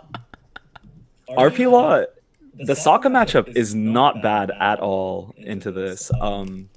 It's low-key favored if you could see the right cards. 50-50 on like an average draw, I'd say. I will say this. I do know a lot about this matchup. RP Law has to go first to win this, and that's exactly 100%. what he did. So, very, very good. And he's going to full swing. Yes, That is so the line. good. He is doing it. Yeah, not developing anything. Swinging 8K. It just takes out so many options for him. So the reason why you guys, the reason why he wants to swing 8K instead of building the board with like a Zorojiro is because if he plays Zorojiro, Sakazuki can just simply not swing the next turn and starve out the Zorojiro, and then on the Dawn 6, just clear it away for free. Yep. So there's absolutely nothing Law can do but swing 8 and make Sakazuki draw up to the 7 card count, and then play that Law blocker and make his day miserable. Yeah, that's a great positioning here. So he's gonna get swung at. Of course, he's just gonna take that. Yep. Normally, Law players take the first 2 life. It activates Fire Fist. You need as many cards. Actually, if we think about it, RP Law is very similar to Sokka. It's just much worse and less consistent. Yeah, it's I'd say like it's definitely less consistent, but in terms of like what it can do and like it's like explosive power, like it's definitely up there. Because it just prevents so many plays. There's not a lot of cards that can defend against bottom decking something, right? So it's like you are just forced to have your entire board taken away while they swing 5s at you, and it's just a terrible time for most decks. This is an early Mancherry coming down too, which is pretty interesting. Getting back at Tashigi. So Yeah, I think the idea is just you probably want that counter in your hand to stave off some aggression. You definitely don't want to be put in a situation where you have to play blocker over and over again as Sakazuki. this is actually great. Like, you could... Okay, here's what I do if I was Law. I would swing into the Mancherry, play Kid, and then for use the leader ability to bring out Beppo or Shachi and just yeah. clear the board. Yeah, I think a Shachi and Penguin Kid play would be like super devastating here, right? Yeah, because then with the Kid and Shachi, you don't lose any Dawn, so you stay at 5 and then you go up to 7 next turn. If he plays a Borsellino, you drop that ace. Oh my gosh. The ace. Yeah, I totally agree. If he does have that combo in hand, that's definitely what I would do as well here. We're going to see 5k into the Mancherry, of course. You have to clear that. Chat is saying that's this is low-key RP Law favored, but I'm just going to say this outright. No matter what, even in the best line possible, Law has a 50-50 chance to win. And if he goes second, he has a 0% chance to win. That's just how it is. You know, Sokka is the best deck in format, as strong as, you know, Boatbeard back in the OP2 days. So. Oh, interesting. And Ein's getting played. Ein Getting played down. I wonder... Yeah, we are going to D-ramp here, hopefully into like the Penguin and Shachi. But with the ramp, you might want to go Law Blocker. Beppo's coming down. This is Ramping not back too up. bad. Yeah, because then... Oh. And a Searcher. Oh, and then the Search is coming down. Yeah. Interesting. Yeah, because on the Sakazuki's on the Right. crackback, I mean, there's a lot of.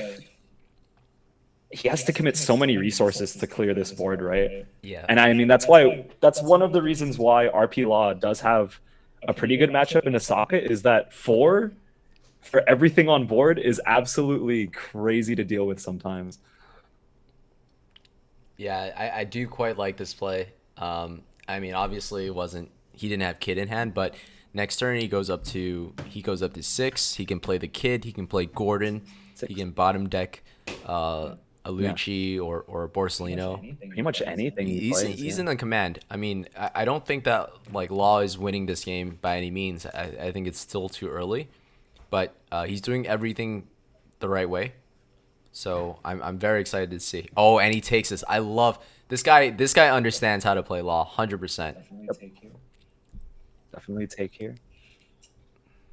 Yeah, so a greater Yeah, so eruption can become a great eruption could be coming down potentially, something with a Lucci combo, but I mean, you're committing so much to get rid of this board. Great eruption is coming down. So if you could get another great eruption down or like a Suru plus a Lucci, that's pretty much this board gone.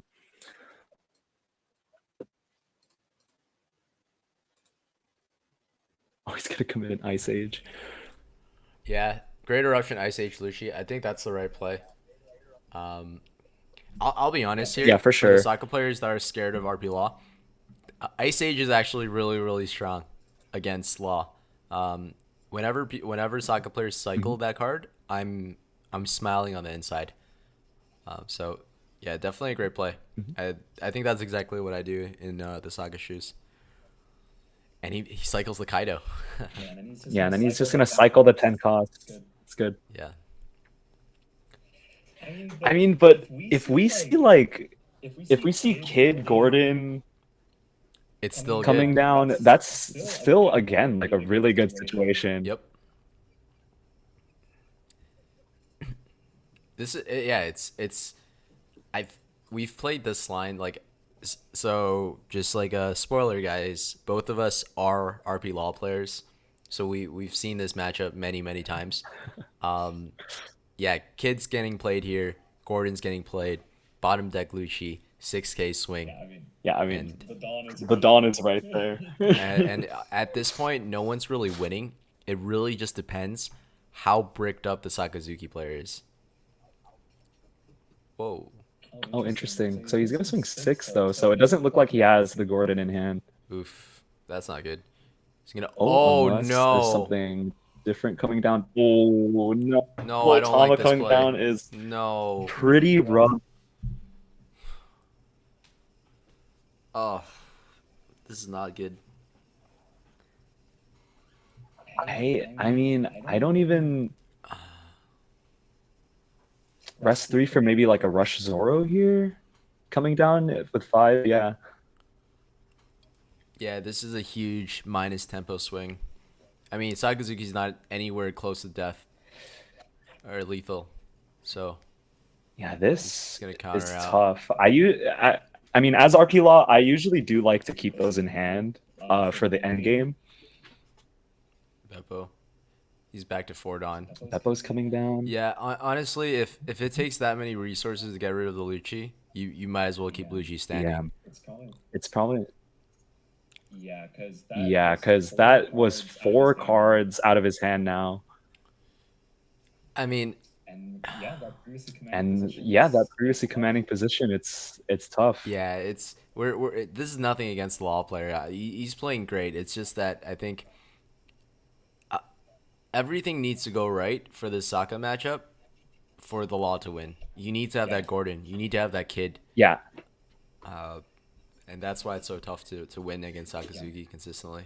Yeah. I think that turn actually. I think that turn actually like perfectly kind of encapsulated the matchup.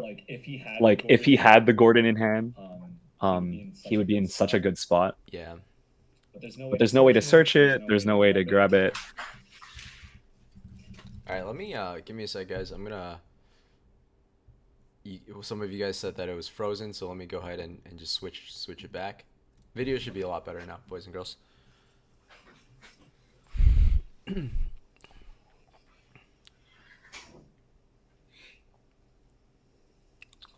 Yeah, I mean, this is a much more manageable game for Sokka now against RP Law. 2 life, 4 cards in hand, not a lot on board. Uh, do you know why why he has those 2 cards? Um, I'm not too sure right now, actually.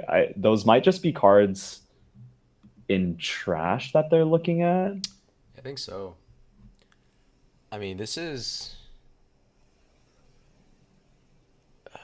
this the Adon turn for Sokka? It looks like it. Yeah, this is Adon. Hmm. Yeah, this is gonna be tough. I don't even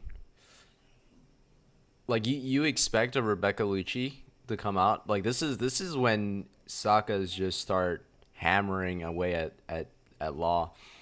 But Yeah, I mean, you could swing at life and then minus the Zoro and then Rebecca Lucci and basically yeah, take away his old board. So yeah. This is, I mean, yeah, this is such a tough situation to be in because, like, looking at the Sokka's hand still too, he's got so many resources to play around with at this point. I mean, we're just hoping he doesn't have it, right? If you're a Law player, you just don't have the nuts. Don't have the nuts. Actually, but I don't even think he needs like in this position. I don't think the Sokka needs necessarily the nuts to have it. I think like even removing just the Beppo and swinging into the Zoro, like that's such a huge like that that's gonna take out so many resources and so many threats away from the Law player. Yeah. There's honestly too many combinations. Like he Yeah, could swing 7 into Zoro. He yeah, could have seven is the first one. Tashigi Houndblaze. Uh, there's yeah. Oh man, this is gonna be painful to watch. Yeah, I mean, with 4 cards in hand, there's I Sokka at 3 life. It's I don't know if we can really come back from this. Yeah, there's really 2 games that you can play with Sakazuki. One is you just trade resources and starve out his hand, and at the same time starving out yourself, or you could rush him down. And right Yep. now, you can't rush him down when he's at 3 life. You're at 2 life. You might Yeah. die first, and Okay, you but can't starve him out because you have less cards. yeah, I mean, Sabo's coming down, so it's not like it's the worst scenario for him now, because Sabo can't protect himself from being bottom decked, and that's going to be a majority of his turn is playing this Sabo. Yeah, Yep, just yeah. going to leave that one Don up. Okay, guys. I'm a Debbie Downer, but Adrian's right. There's Law is still in this. This was an optimal turn.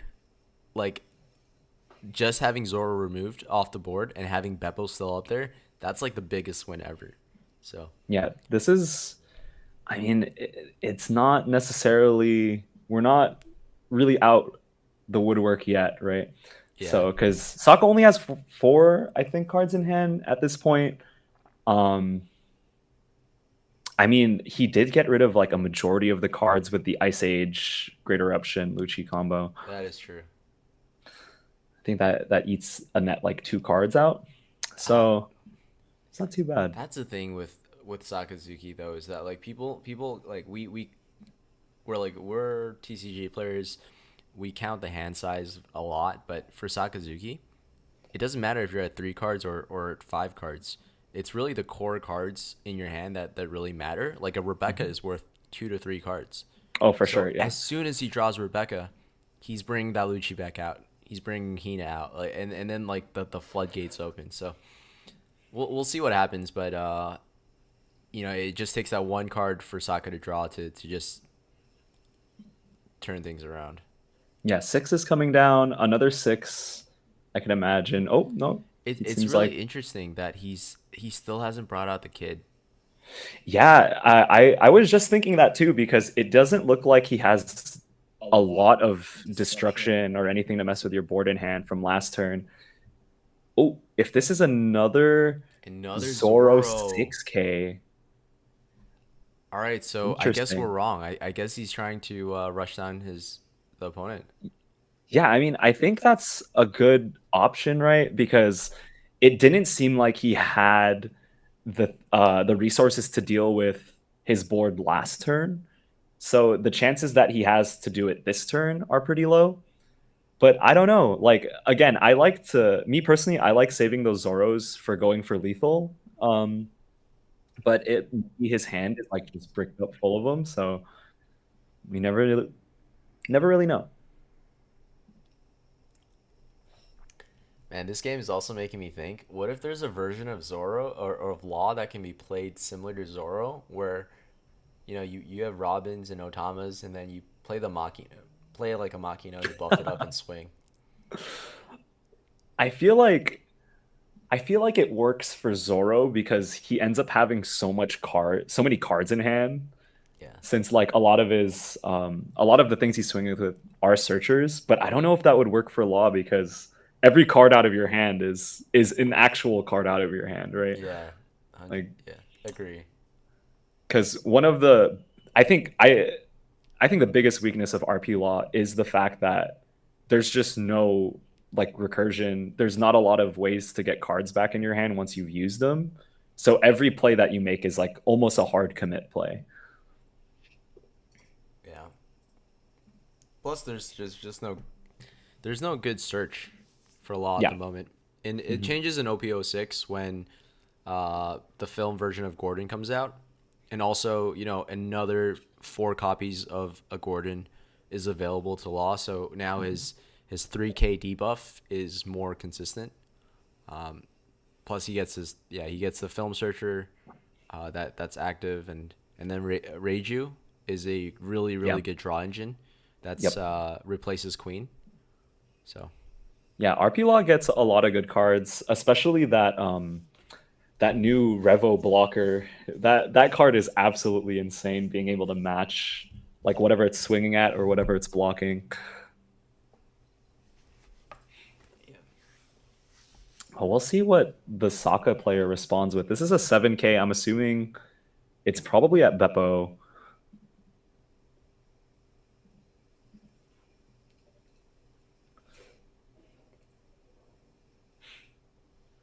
But I don't know. This is the trouble because he's swinging 7K here. If he counters out, and he is going to counter out 2Ks there.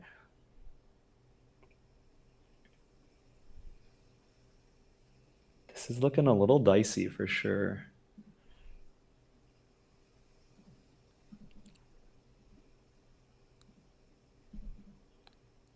Borsa's coming down. You definitely... That's a little bit of a misplay, I think. You definitely get rid of the Beppo there. Because Zoro's already had his rush turn. He's basically just a 5K swing. yeah. I wonder. I mean, they could be a little bit nervous. Oh yeah, for sure. Yeah, I also think it's in a lot of players' heads. Like Zoro is such a good card that you forget that like the turn after it has rush, like it doesn't really matter. Yeah. But the Beppo being able to ramp back, that's definitely a much more threatening effect to you. I'm not gonna lie. I wish at locals some people would prefer to bottom deck my Zoro instead of my Beppo. Yeah, they're way too smart. They're way too smart at locals. Wow. So even after using his leader ability so many times, he's still at 8 Dawn. Yeah. That's a crazy amount. 3 cards in hand, though. I think one of them is a kid. The kid has to come out at some point, right? Oh, Yeah. 8K swing at life. Yeah, I mean, with 3 cards in hand, you just have to kind of go for it. He could potentially even have like a lethal play here. We'll no see. way. Because then he could potentially go 3 8Ks if he has another Rush Zoro in hand. Or one of them is a 7 and he bottom decks the Sabo.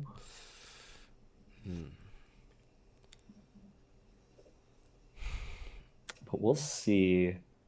I think either way, he's not. Because if he blocks with the Sabo here, that's good for him. Oh, he takes. Yeah, so that's dropping down. Kid's coming down. Kid's coming down. Does he have the Gordon now? Yeah, he might have been able to top deck the Gordon. Could be that he's just swinging 6. Yep, that is also a possibility too. Zoro Zorojuro's coming out, swinging 7K. It looks swing like. 7. Okay, this is not bad. All right, he's got to just counter out now. Yeah, at least block 2K here. And I mean, it's not looking too terrible now for the RP Law player. I think he doesn't have a 2K counter. Maybe wait, no, he has a 1K counter. For sure he does. Oh, we see he has a Suru in hand. Yeah, I think just... Oh, wow. Taking it here? So he doesn't have a Suru in? I think you're weighing out your options. Maybe he has a way to remove this kid off the board. Potentially, because if he has Suru in hand, Suru is a -3, I think, right? -2? No, I think it's a -3, right? So if he has Suru Houndblaze, he could potentially just bottom deck the blocker and go for game. Francisco says, I don't want to live in a world where RP Law is tier 1. Aubrey says, is there a Discord for advice and things? Sorry, new to the game in the channel. Yo, Aubrey, yeah, we do have a open Discord, and we also have a Patreon where I work with a team that does coaching, and just it's a smaller group that shares their knowledge. But yeah, there's plenty of them. I'll link some Discords that can definitely help. But for sure, the official One Piece TCG Discord, I think that has like 30,000 members. That's a great place to get started. Yeah. Yeah, Suru's coming down. It does look like there's going to be some sort of Houndblaze play. And I think that should be it. So it looks like Sokka will take this. I don't know what gets you out of this. Maybe random double Fire Fist trigger would be pretty insane here. No trigger there. Does he has an extra swing? He has a lot of swings. Oh. Yeah, so this is another 9K coming down, and this is an 11K coming out. Oh, shoot. I mean, even if this is like a 2K, it's... I don't think that's it. Oh. Yeah, even if this is a 2K, this is still 11 coming down. 11 coming down, and the finisher. Oh, that is a lot of counters, too. Almost. Actually, if... That's pretty interesting. If one of those was a Fire Fist trigger, he would have won the game. With counters like that. Yeah, I think it was a good bet. Putting down one blocker and basically saying, okay, I'm just gonna hope that this person doesn't have a Hellblaze, and if he doesn't, then I can win the game. So yeah.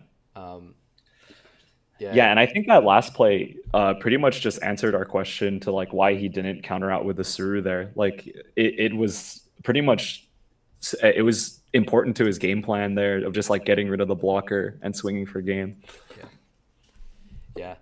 But I think this game was also pretty like, it shows a couple things. I think for RP Law, it shows just how many things have to go right. That in OP5, RP Law is just very like not consistent enough to be a tier 1 deck. But when it pops because like we were going play by play, right? Every turn we're like, if he has these cards, he is on the road to winning the game. So if in that Dawn 6th turn he was able to play a Kid and a Gordon, I think he just takes that game away, right? I think the second major point that we saw was Sakazuki decks, right? Sokka itself has the innate ability to cycle and cycle through his hand, trash one and draw one. But it's still a really bricky deck. Like you cannot the deck requires you to have so many different pieces for it to work that if you have too much of one and not the other, you just can't do anything. So you saw in this game, he didn't have really efficient removal, and that's what Law was relying on. That's what kept Law in the game. So yeah, both players had inoptimal hands, and Sakazuki ended up winning out. Yeah. All that. I mean, I think that last turn just shows too, like how good, even if you brick as Sakazuki, right? Like how you could spend turns just trying to get to the combo that you need, because I think he had like 4 cards in hand, and 3 of them were pretty much like essential cards for that lethal. So yeah, I think that game was great, and it showed pretty much that matchup, like everything about it. Yeah. So I think what I'm gonna do is I do have something special for the people who ended up playing the game. I'm going to raffle this Luffy, a pack of sleeves. This is normally something that you would get in an event, but here it's of the full 70 count, whereas in the events, in North American events, you can only get 10 of them at the same time. So this is, I mean, roughly like $20, but I'm gonna raffle this to between all the participants who showed up and played today. But for the next tournament, I'm actually going to be we'll actually be doing a similar giveaway for the audience members, right? This was our very first tournament. This was a test run. I think it was really, really fun, and we learned a lot of great things. Plus, we got to see a lot of One Piece being played, which is always a plus. But guys, this was 5 rounds. Congratulations to the winner that ended up being Sakazuki. Big surprise. Woo! I just want to say, if you guys like this content, please like, follow, subscribe in our YouTube and our Twitch. Follow us on Twitter as well. To my left is Adrian from Peng Pirates TCG. You can Google Peng Pirate or YouTube. Yep. Search Peng Pirates on YouTube. He's a great content creator. He's someone I look up to. And yeah, hopefully he likes doing this too, and we'll do more co-casts in the future. Yeah, it was awesome. Thank you for having me. Yeah. Shout out to the Bay Area, Kyle, who was our judge, who helped keep everything running. Shout out to all my team members. Actually, I think our official name is called Bay Nakamas. Okay, now that I say it out loud, it's kind of it's geeky. No, it sticks. I like it. But yeah, I mean, more tournaments coming up. Just stay posted. I will see you guys on the next one. Peace out, guys. All right, peace Thank out, you guys. so much.